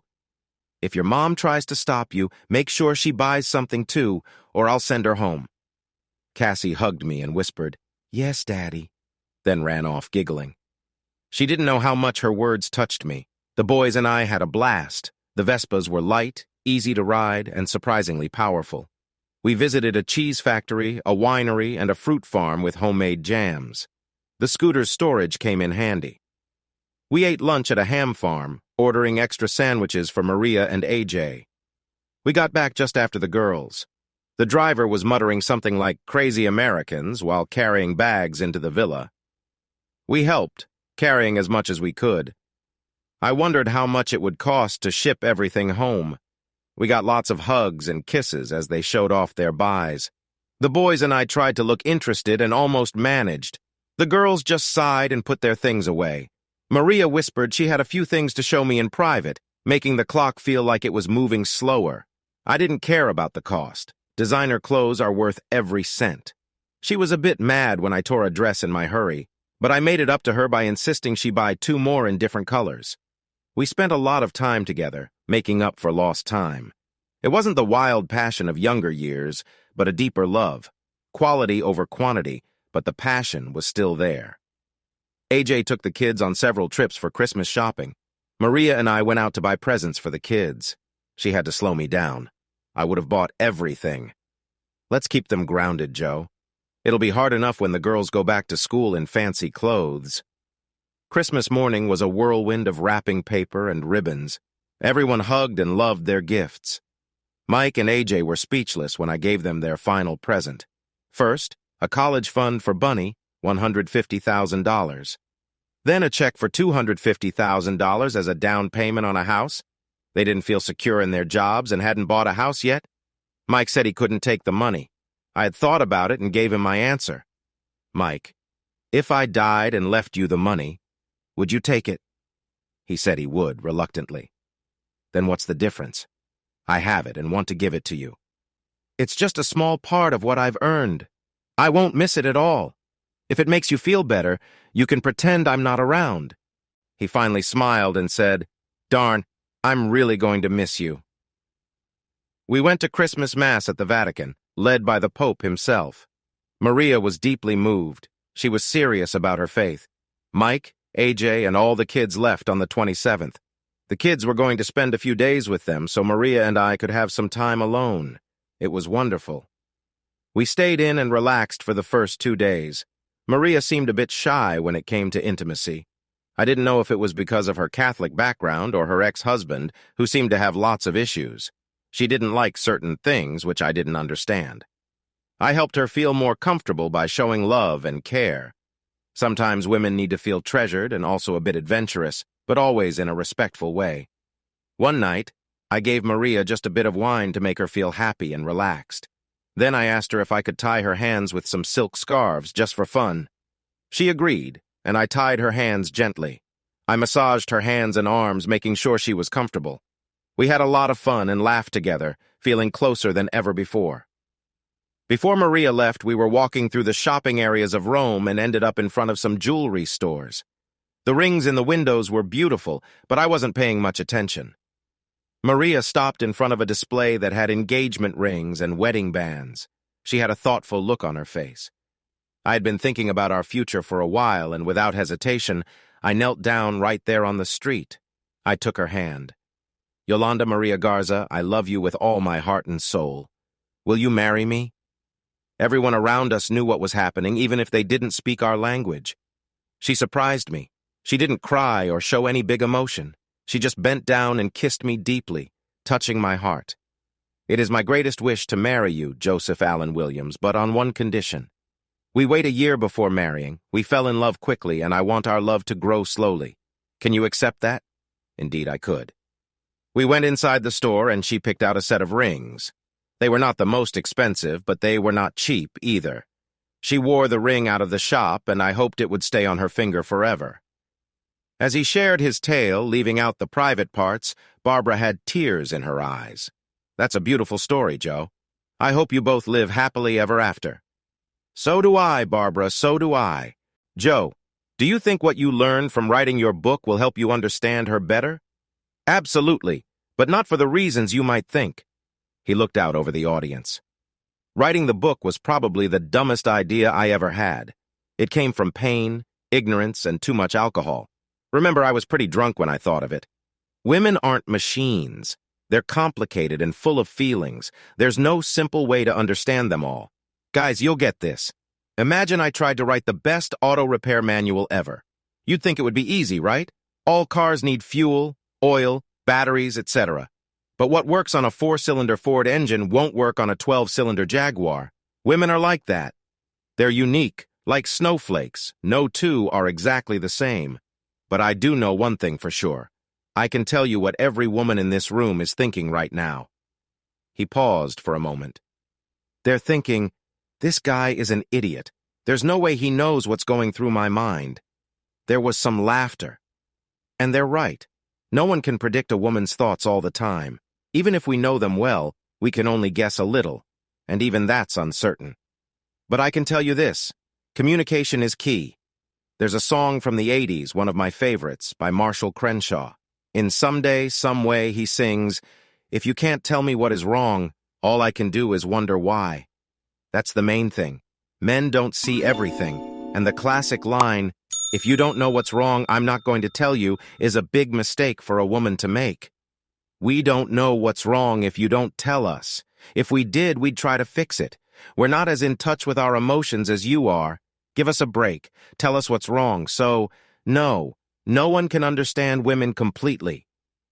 If we're lucky and really try, maybe we can understand a bit about the people we love. I've learned one more thing.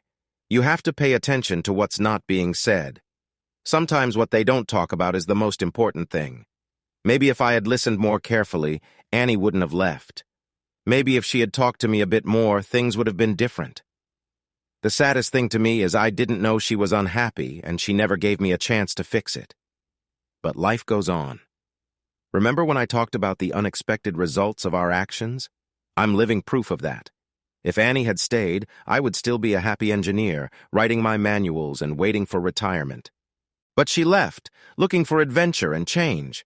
So instead of a quiet life, thanks to the book, I've been in the spotlight, traveled the world, met famous people, made a lot of money, and found a big family and a woman I love dearly. Sometimes I wake up at night and think about Annie, but then my lovely wife whispers in her sleep and holds me closer. My life is almost perfect. I thank God every day. All I can say is, guys, you better listen, and girls, don't be afraid to speak up about what you want. Remember, we think differently. Adjust, and your life will be better overall. Good night, and God bless you all. One last thing before we finish, Joe. Describe the book cover for those who haven't seen it. The cover was designed by my friend Jane. I don't know where she got the idea, but it was perfect. It's a collage with pictures of many women I interviewed, as many as would let us. We managed to get 245.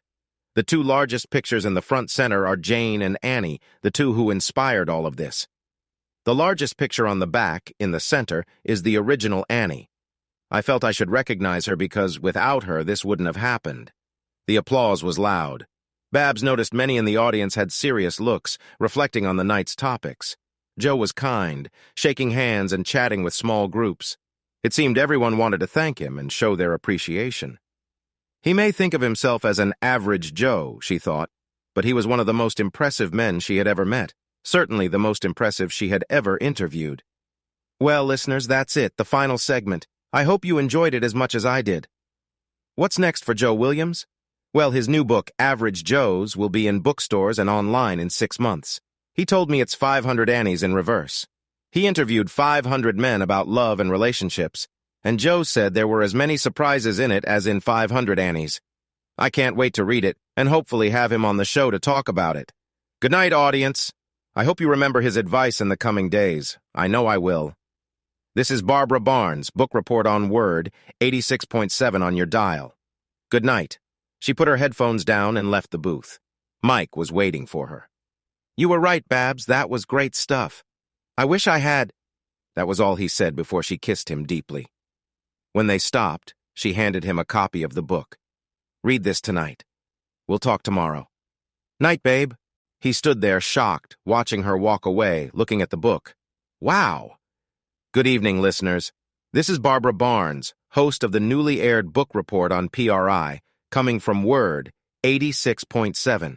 This is our very first broadcast, and I can't think of anyone better to be my first guest than Joe Williams, author of 500 Annies and Average Joes, both bestsellers. His interviews with me 18 months ago were what started my new program. We won 2 PRI awards and a Peabody. The rest is history. We're repeating history a bit. The interview is live from Alumni Hall, and we're in our fall pledge drive. All money from his appearance will go to the station.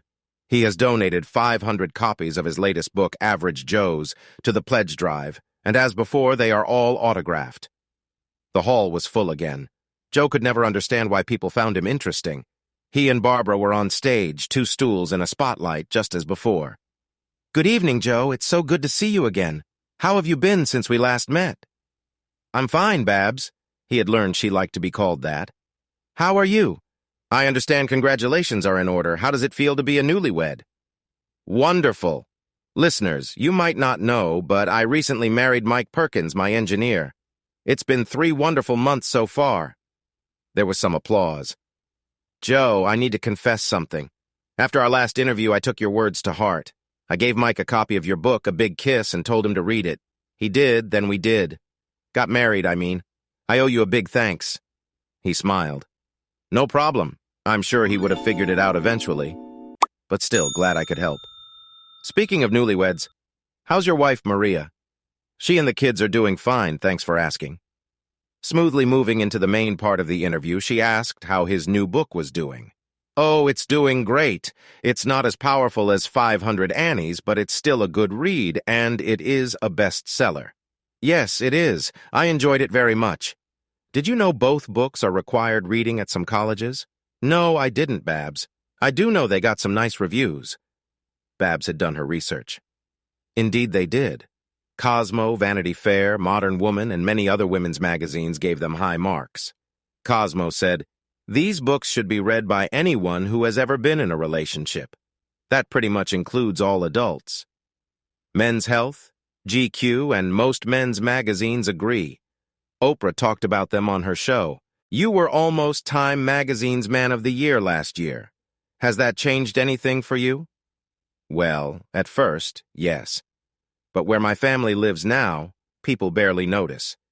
They're more likely to notice my wife and daughters. They're all very beautiful. Some people know who I am, but most think of me as just that retired guy from the old Jeffers place. I love it. Sometimes being average has its perks. Was writing Average Joe's easier than your first book? No, it was a lot harder. I never planned to write again. I thought I'd said everything with the first book. Average Joe's was my wife's idea. Maria went home with my ring on her finger. I was worried about how the kids would react, but they were okay with it. Cassie and Tina called and asked if they could start calling me Dad. I almost cried and told them I'd be honored, but to ask their mom first. She said I might as well get used to it. The book tour was finally over. I couldn't wait to shake the dust of Europe off my shoes and head home. I rented a 4-bedroom condo in Chicago because Maria didn't want to move the kids out of school until the year was over. She also wouldn't live with me until the wedding. My publishers wanted another book while the first one was still hot. But I wasn't interested. I was relaxing with Maria one night when she asked if I'd thought about it. Not really. I don't see myself as that kind of writer. 500 Annies was a fluke, a happy accident. I don't have the imagination for fiction and can't think of anything else that interests me. Why not write about relationships? You're good at it. I already did that, honey, and honestly, I don't want to hear more life stories from women right now. Who said it had to be women? Ever wonder what guys think? Not really. I imagine they all think like me. She sat up and pulled my face close. That's where you're wrong. I've never met a man who thinks like you do. You're 1 in a million, maybe a billion. That's why I love you so much. She started kissing me and the conversation ended there. But the next evening, when everyone was gone, I thought about what she said. What if she was right? My first book taught me I didn't have a clue about women's thoughts. What if I was wrong about the guys, too? I met with the publishers to discuss the idea. They got very excited. The next day, they had a contract ready and a nice advance check. They wanted the book in 6 months, but I asked for a year to do it right. It should be faster than the first book since I had some experience now, right? Wrong. The first few interviews were tough. Women speak more easily about relationships. Men, not so much. I got a lot of you know what I mean, even when I didn't. I complained to Maria again. She had a great insight. They don't open up to you because you're a guy. I bet if a woman did the interviews, the results would be different. Have I told you lately how much I love you? You're a genius. I twirled her around the kitchen while the kids laughed. The next Monday, I checked with the publishers.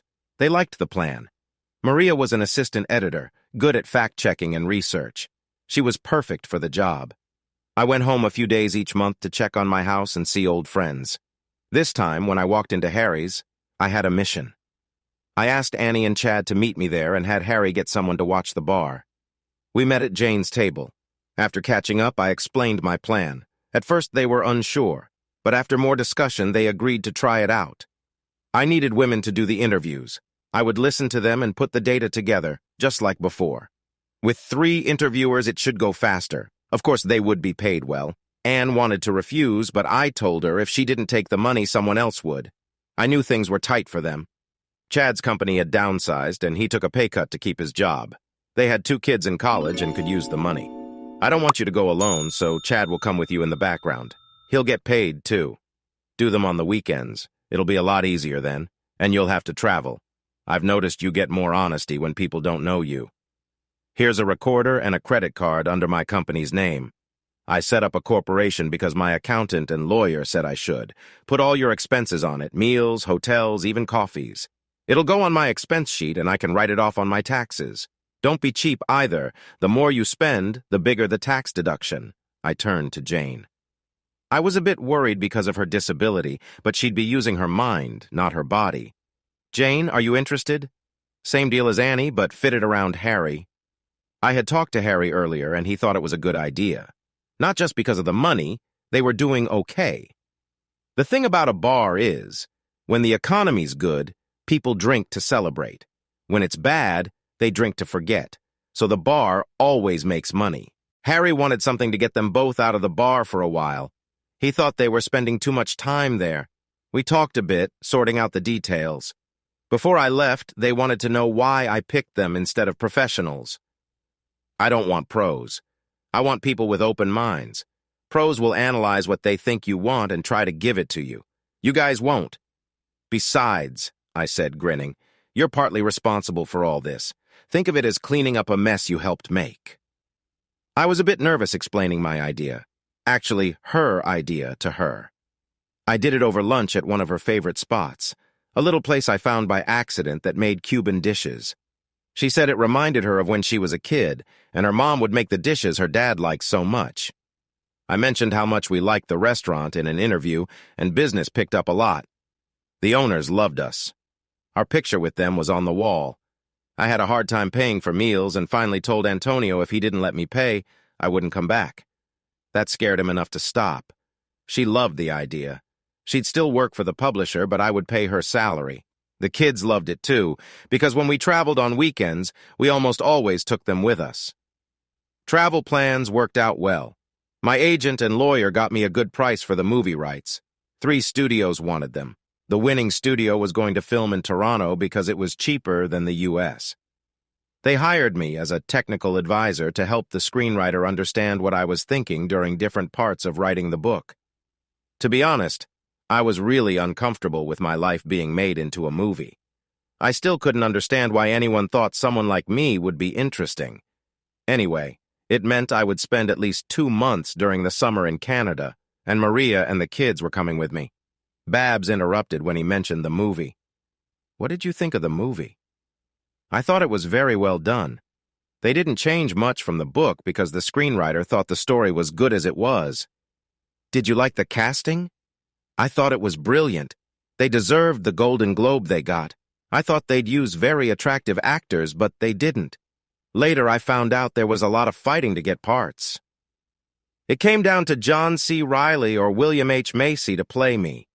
Either one would have done a great job, but I wanted someone who looked like an everyman, not a typical Hollywood leading man. Mr. Macy was spectacular. Amy Adams was a surprise as Annie. It wasn't a big part, and she is very attractive. They made her look plainer, but the real Annie is still an attractive woman. Babs almost asked if he'd been in touch with Annie since they last talked, but decided not to. What did you think of Selma Hayek playing Maria? I loved it.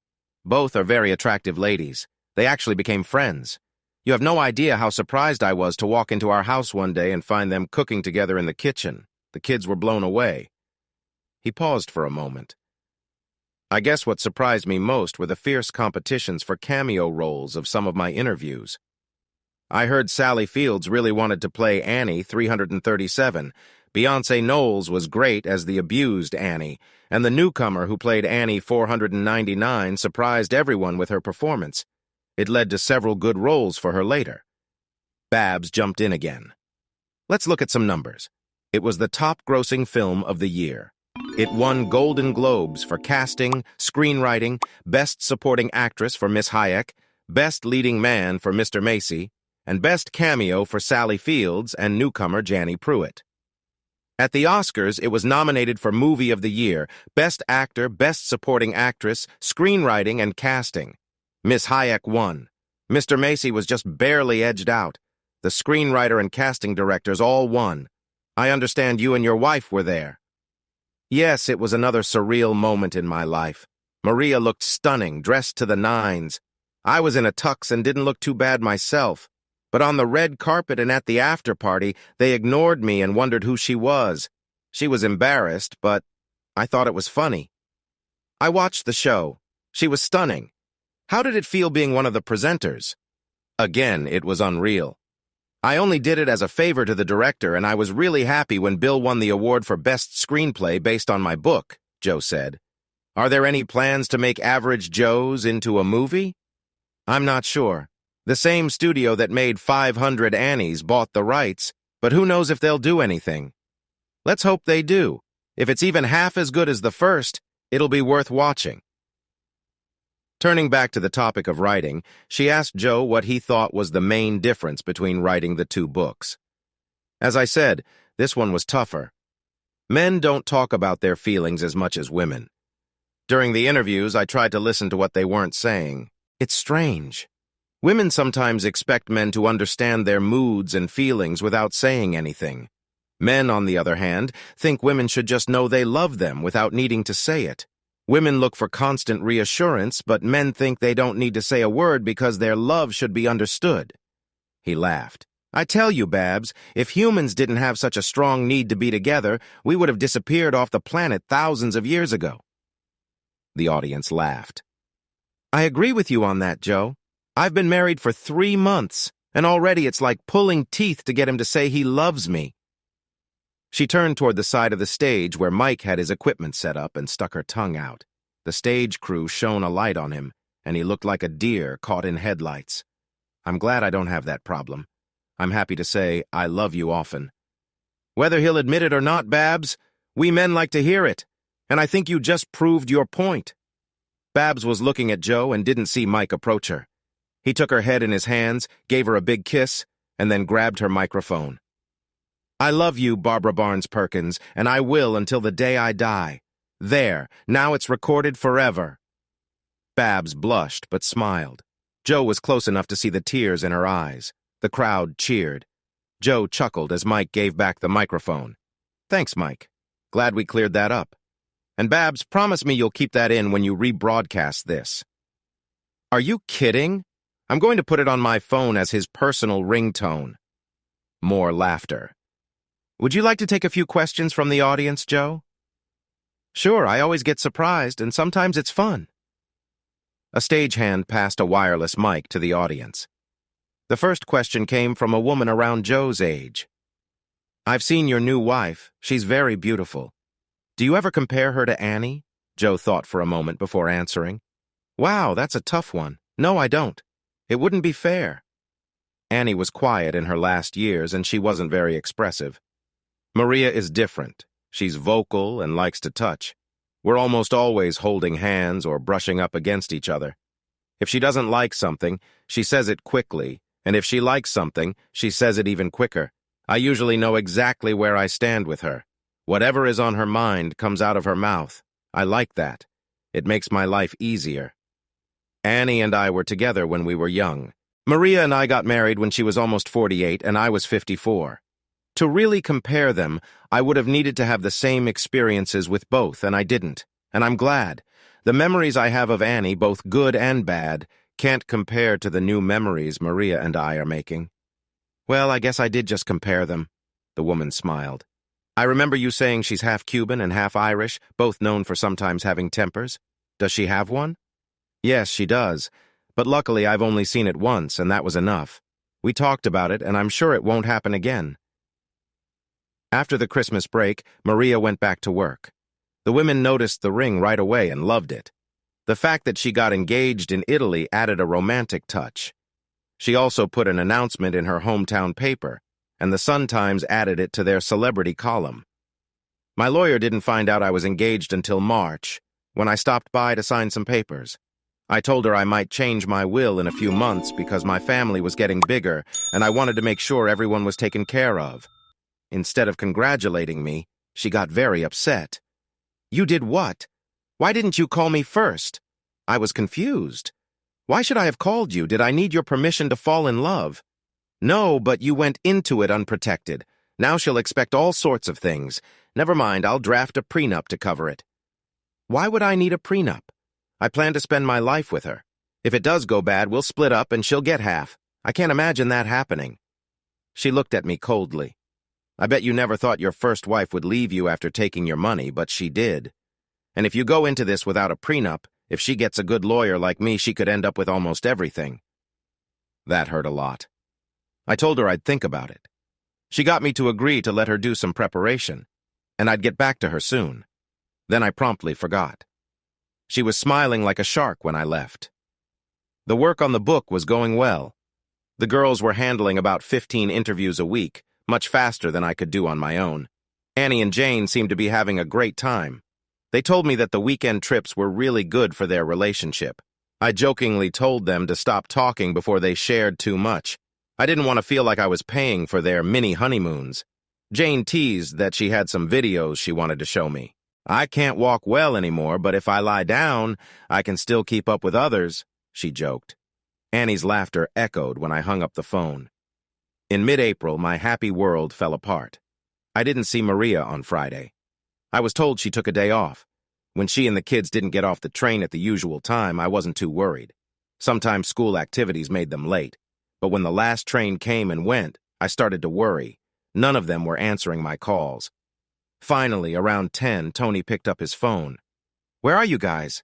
Is everyone okay? Why hasn't anyone answered my calls?" "We're okay, except for Mom." "What did you do?" "She's been crying all day. She only let me answer to tell you not to call us for the rest of the weekend. And don't come up here. You need to fix this, Dad. I've never seen her like this. She said her lawyer would contact you on Monday." "Lawyer? Why would I need to talk to a lawyer? Please, son, get her to talk to me." "We're all trying. Tina and Cassie have been with her all day, and now they're crying too. I have to go. Fix it, Dad, please." How could I fix it if I didn't know what was wrong? I spent a miserable weekend in the condo, the silence mocking me. I didn't go to see her, but I called her cell and home phone until she shut them off. On Monday, I was sitting at my computer trying to work but failing when the phone rang. Hoping it was Maria, I answered on the second ring. "Mr. Williams?" It wasn't Maria. "Yes, who's calling?" "Mr. Williams, this is Rebecca Garza. I'm Maria's cousin and her lawyer. We're not happy with the terms of your prenup, and I'd like to set up a meeting with your lawyer to discuss it." "Prenup? What prenup?" "The prenup your lawyer gave to her last Thursday. Are you saying you don't know about it?" "That's right. Can you fax me a copy?" "Good. I'll get back to you by 4 this afternoon." 20 minutes later, I had the fax in my hand. The prenup was harsh. If Maria cheated, she got nothing. If I didn't like something she did, she got thrown out with nothing.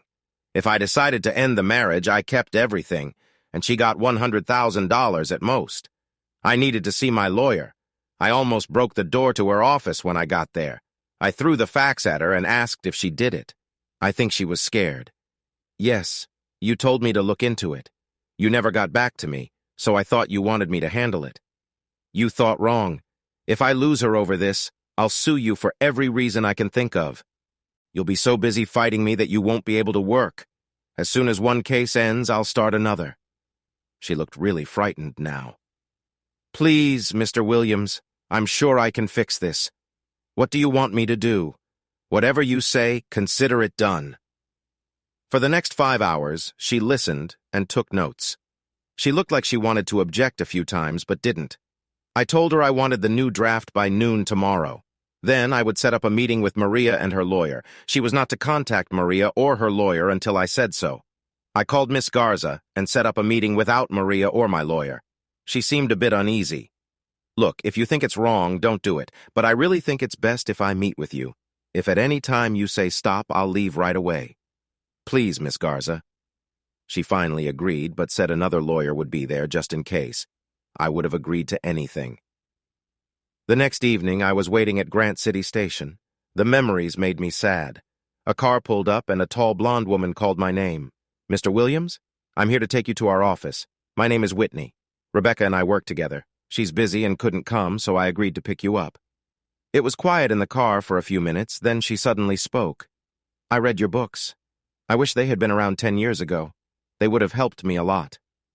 "I wish they were too. None of this would be happening now." She didn't know what to say, so she said nothing.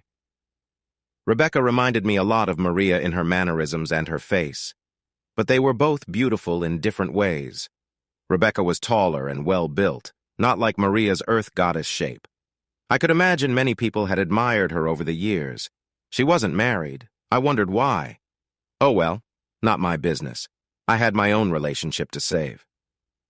After some small talk and coffee, I got to the point. "Miss Garza, I'll be direct. I had no idea my lawyer gave Maria the prenup. In her defense, she was looking out for me, but she did this without my permission.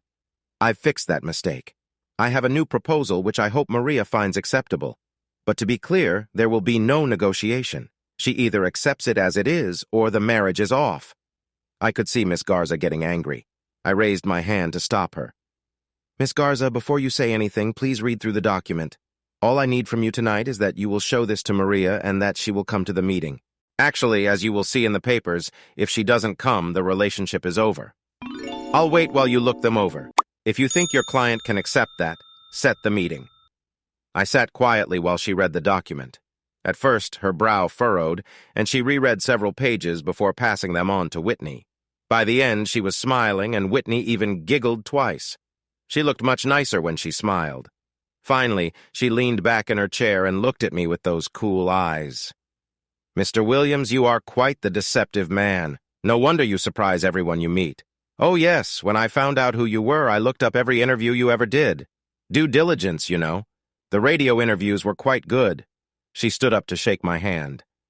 I'll do my best to advise my client to make the right decision. I'll call your lawyer and set the meeting.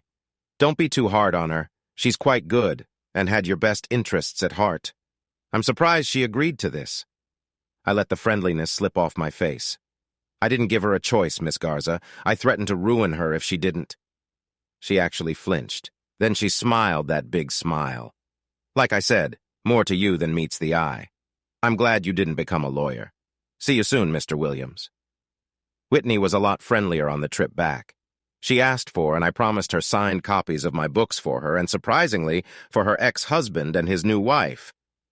I don't want them to end up like we did. That must be some interesting history. When we pulled up to the station, she had one more request. Could you please sign 2 for Rebecca? It might do her some good to read them. The meeting was set for Friday afternoon. This time, the kids met me at the station. They hugged me like I had been gone a year. Cassie couldn't stop crying. We thought we lost you, Dad. Please don't let this happen again. I comforted her until she calmed down, and then the lawyer and I got into the minivan for the meeting. The kids weren't allowed in but promised to be right outside when it was over. Tina whispered to me as we got out. Please don't be too mean to her, Dad. She'll cry for a while and smile for a while. She's still a little shaky. I promised. Sarah, my lawyer, and I went into the conference room. Rebecca and Maria were on one side. We sat on the other. Whitney was there, too. She didn't need to be, but told me she wouldn't miss it for the world. We sat without talking to each other.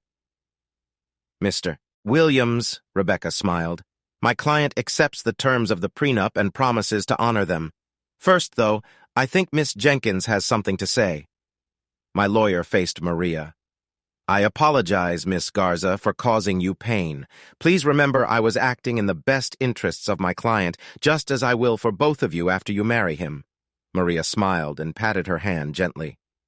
I understand. It's not personal. I know how loyal Joe makes people around him. This is probably for the best. It cleared up a lot of things we would have had to address later. Rebecca cleared her throat. Now, as per your instructions, I will go through the agreement point by point, and Miss Garza will respond to confirm her agreement. My client agrees that all money brought into the marriage will be shared equally if they split up, with some exceptions. Do you agree? Maria spoke. I do. These are the exceptions. A college fund of $150,000 per child will be placed into a trust only to be used for education. If any child pursues more than a 4-year degree, more money will be available. Do you agree? I do. Your current income from your job and Social Security is about $70,000 per year. The equivalent of 20 years' wages, $1,400,000, will be put into a personal account in your name only, never to be touched by Mr. Williams. By accepting this, you agree to stop working and spend your time with the family. Do you agree? I do. If both of you pass away, all inheritance will be divided equally among all 5 children. Specific personal items will be divided according to the wills. Do you agree? I do.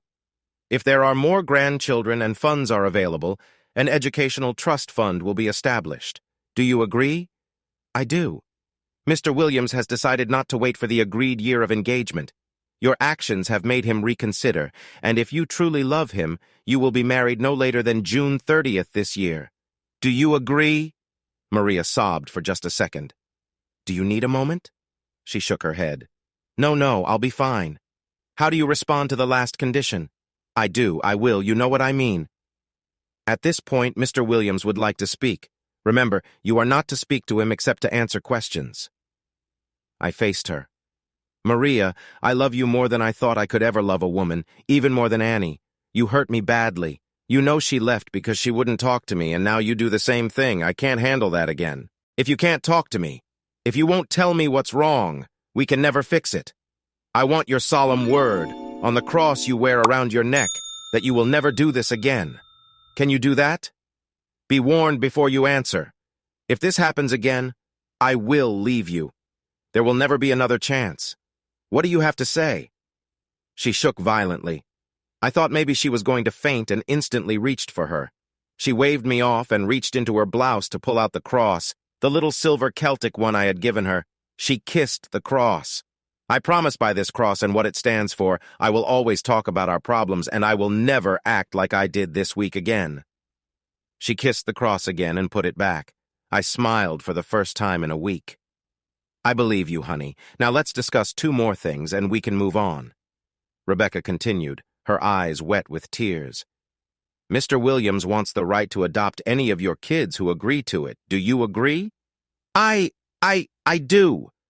She began to cry openly. It was hard for Rebecca to keep a straight face. Mr. Williams also needs you to agree that if you ever act like you did last week, you will be disciplined with the first hairbrush, belt, or hand available. Do you agree? With all my heart. That ends this meeting. I will file the agreement, except for the last part. That will stay private. She turned to Maria. You are very lucky. He's the only man I've met who could make me reconsider not getting married. Now kiss him. We got married on June 22nd. Jane was the matron of honor. Rebecca, Tina, Cassie, Anne, AJ, and Sarah were bridesmaids. I thought it was odd that she wanted my lawyer as a bridesmaid, but she said she owed it to her for helping us out. Women. Harry was my best man. Chad, Tony, Mickey, Bill, my old boss, Alan, my agent, and Mike were ushers. Bunny was the flower girl. Maria looked stunning in ivory lace with a thick veil and a long train. She wanted a Catholic ceremony, which was difficult since I was Methodist. But I think she arranged it by having my company sponsor all their sports teams for the next 2 years, buying all new gear. Becky watched the kids while we went to Niagara Falls, Maria's choice. I would have picked a beach destination, but it was still a great week. I was surprised when, after leaving the reception, she showed me what she wore under her dress. A silk and satin corset, white, of course, with white stockings attached. She took off the top part first, revealing the corset. Look, the cups can come off. Isn't that cool? The sight made my heart race. She slipped off her skirt and I nearly had a heart attack. She had shaved everything off. She hadn't worn any underwear. I was almost dripping before the priest finished. I'm surprised I wasn't struck by lightning with what I was thinking. Do you like it? She twirled around, still in her veil and high heels. I had her on the bed almost instantly. Wait, she said. She unclipped her stockings and rolled them down. She handed them to me. Tie me down, honey. When your tongue touches my skin, I don't think I'll be able to stay on the bed. Even tied down, she almost threw me off, but I stuck with her through all 4 of her climaxes, my personal best. She returned the favor with more enthusiasm. I felt like a vacuum cleaner was on me. She stayed with me the whole time, something she hadn't done before. If you can do it, I can do it, she said as she flopped beside me. I thanked God I hadn't met her when she was younger before I fell asleep. She would have worn me out. After our honeymoon, we set up a home for our family. Her old house was too small, so I found something better. 5 bedrooms, a big yard, privacy, and best of all, in a good school district. For the first time, each child had their own room. It was a lease. I didn't plan to stay long. Mickey and Tony each had a driver's license by now. Maria was busy with their school activities since she was a full-time mom now. The kids got more involved, and I soon put a stop to that. I bought her a Cadillac SUV like the one Bobby drove us in. She loved it. She almost complained about the cost, but saw the look in my eyes and didn't. Originally, the plan was to let the boys use the old minivan for practices, but it was worn out. After the 3rd trip to the shop, I had enough. Mickey had been eyeing a used Ranger 4-wheel drive truck that a friend's dad was selling. I checked it out and bought it. I told Tony to find something he liked. He found a 6-year-old Jeep Wrangler. Again, I had it checked out and bought it. Maria almost got upset. I quickly pointed out they were my kids too, and if it saved us some time, I was all for it. Besides, now they won't want to borrow your car for dates. The girls were almost 15 and would soon be driving. I called a family meeting. Here's the deal, kids. Everyone gets a car. They won't be new cars because spending that much on a first car doesn't make sense, no matter how much we have. Prove to me you can be responsible, and maybe you'll get something better later. If you get a speeding ticket, you lose the car for a month. If you get caught texting while driving, you lose it for a month. If you get caught drinking and driving, you lose the car forever. If you have an accident, depending on what happened, you might lose the car from a month to forever. Don't test me on this. Everybody understand? Good. I bought a car for myself, too. A Cadillac CTS-V with 556 turbocharged horsepower. I called it Maria 2. Why did you name your car after me, honey? Look at it. It's beautiful. The seats are great, and it's the second most powerful thing I've ever been in. She giggled and said as long as it was second best, she could handle it. I didn't know how to talk to the kids about adoption until I noticed Cassie signing her homework as Cassandra Williams. I showed it to her, and she blushed. Don't be mad, Daddy. I wish that was my real name. I can make that happen for you if you want. For all of you if you want. Do you want to?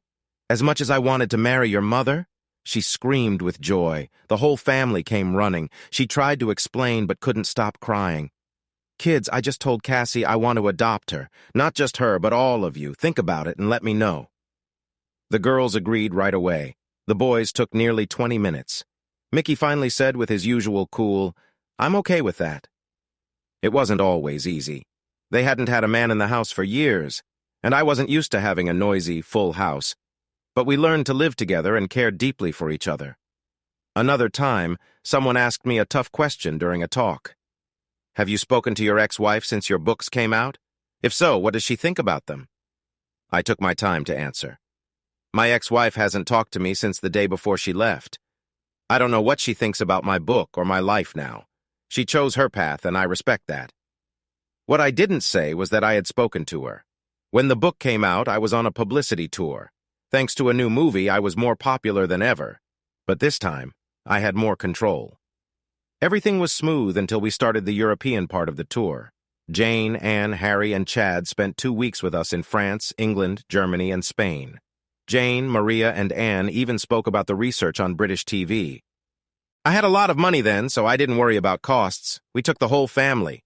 AJ was glowing, 3 months pregnant, and Chad was always fussing over her. We were in Spain by the coast. I cherished the time with my family.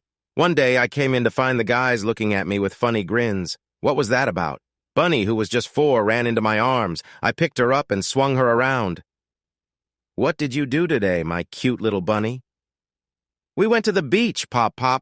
Mommy and Nana and everybody showed their tummies. I did too. Everybody was doing it. Huh? All the girls looked embarrassed, but the guys burst out laughing. The beach was a topless beach, Dad.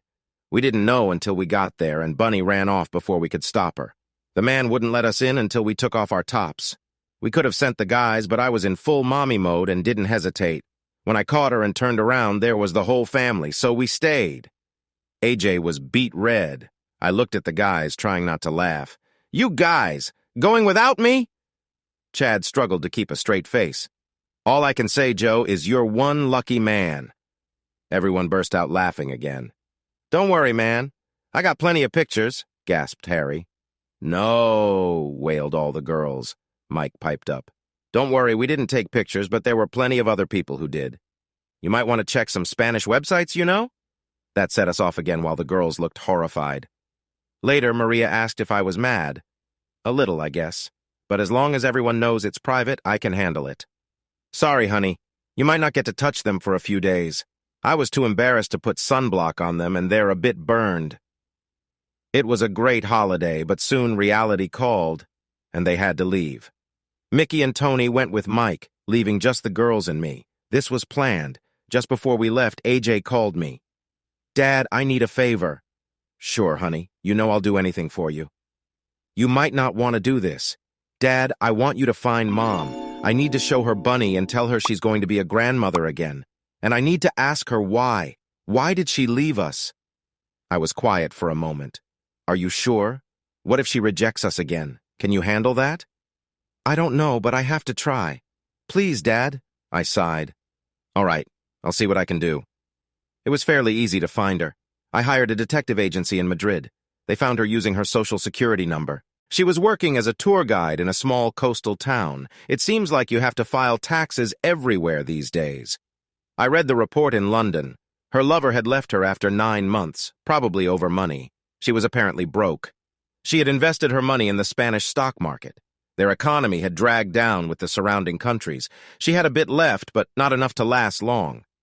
I told the girls the day I was going to see her. I knew her habits, where she would be. She was off on Mondays and Tuesdays. She liked to paint water scenes and often went to the harbor. I almost didn't recognize her. She had gained 20 to 30 pounds, and it didn't look good on her. She used to exercise regularly. I wondered what happened.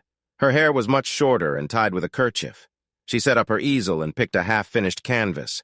I walked up behind her and watched for a moment. She didn't turn around. People often watched painters.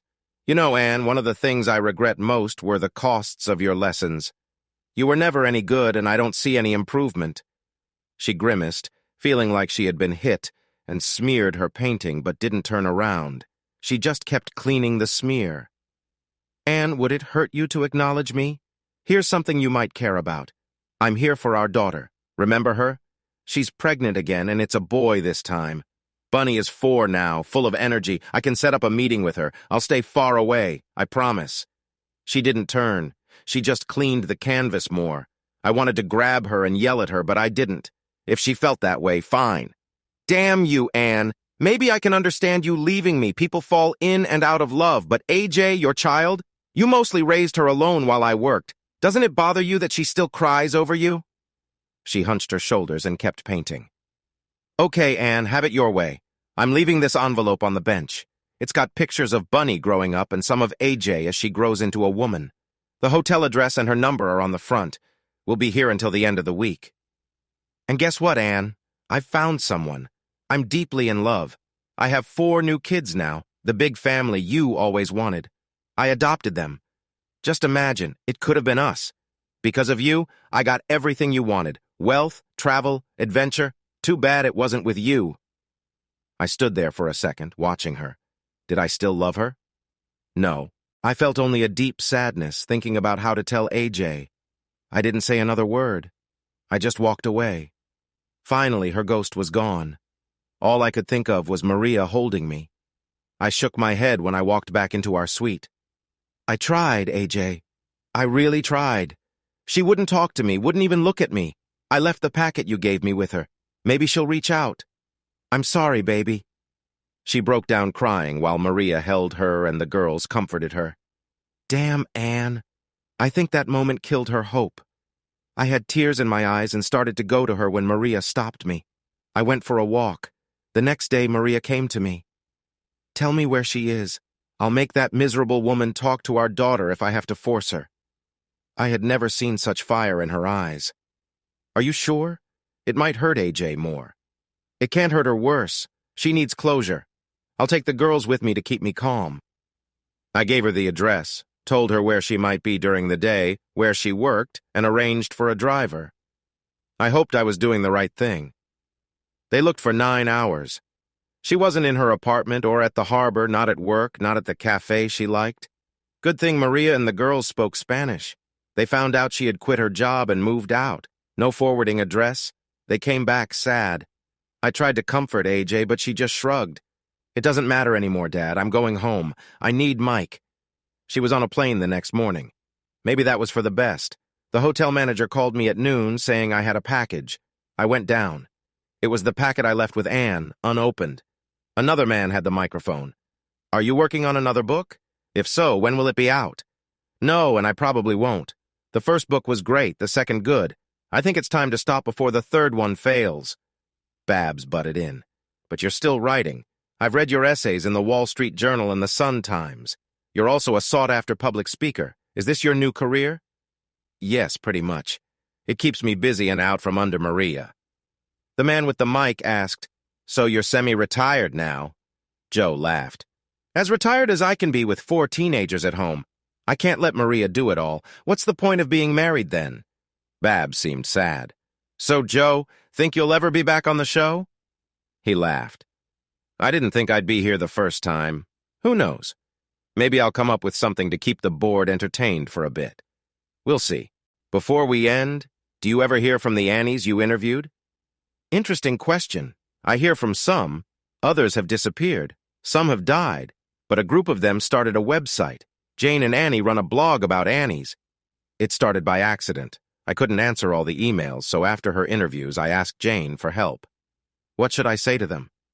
Tell them I'm busy writing a book. Answer their questions if you can, say so if you can't. Think of it as being a personal assistant by proxy. I'll pay you. It got to the point she had to share the work with Annie. I paid them $2,500 a month each. They protested, but they needed the money. Jane's twins had entered college. Chad and Annie were still struggling, so the money helped.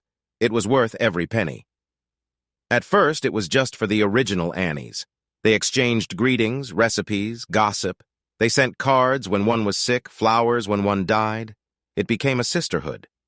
If someone needed help with an appliance, a vehicle, or housing, there were always a few Annies to turn to. They shared hopes, pains, dreams for the future, regrets about the past. The 74-year-old energetic woman passed away. I went to her funeral and sat in the back. There were 28 floral arrangements signed Annie. The abused Annie, who affected me deeply, was murdered by her husband.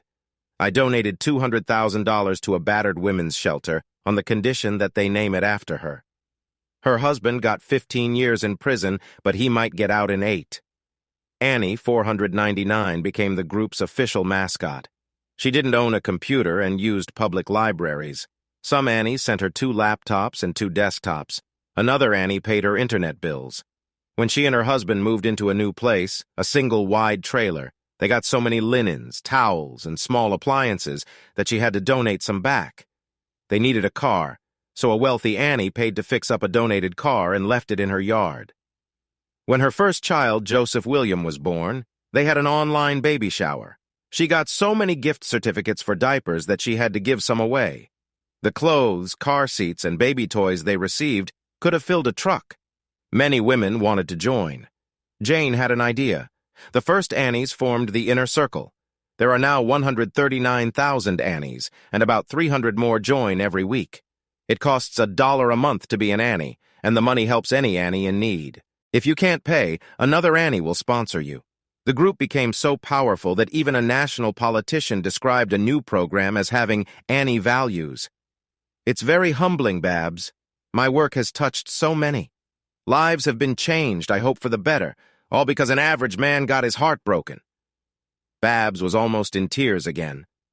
I think I can speak for everyone listening and everyone who has read your books or talked to you. You will always be more than an average Joe. Good night, listeners. Good night, audience. And good night, Joe. I wish you all the best. Mike let the applause run for 90 seconds before he stopped the tape. Hey, audience. If you liked this video and want to keep up with more thrilling stories, make sure to subscribe to Prince Cheating Tales and hit the notification bell. You don't want to miss out on our upcoming adventures. Thanks for watching, and we'll see you in the next wonderful story.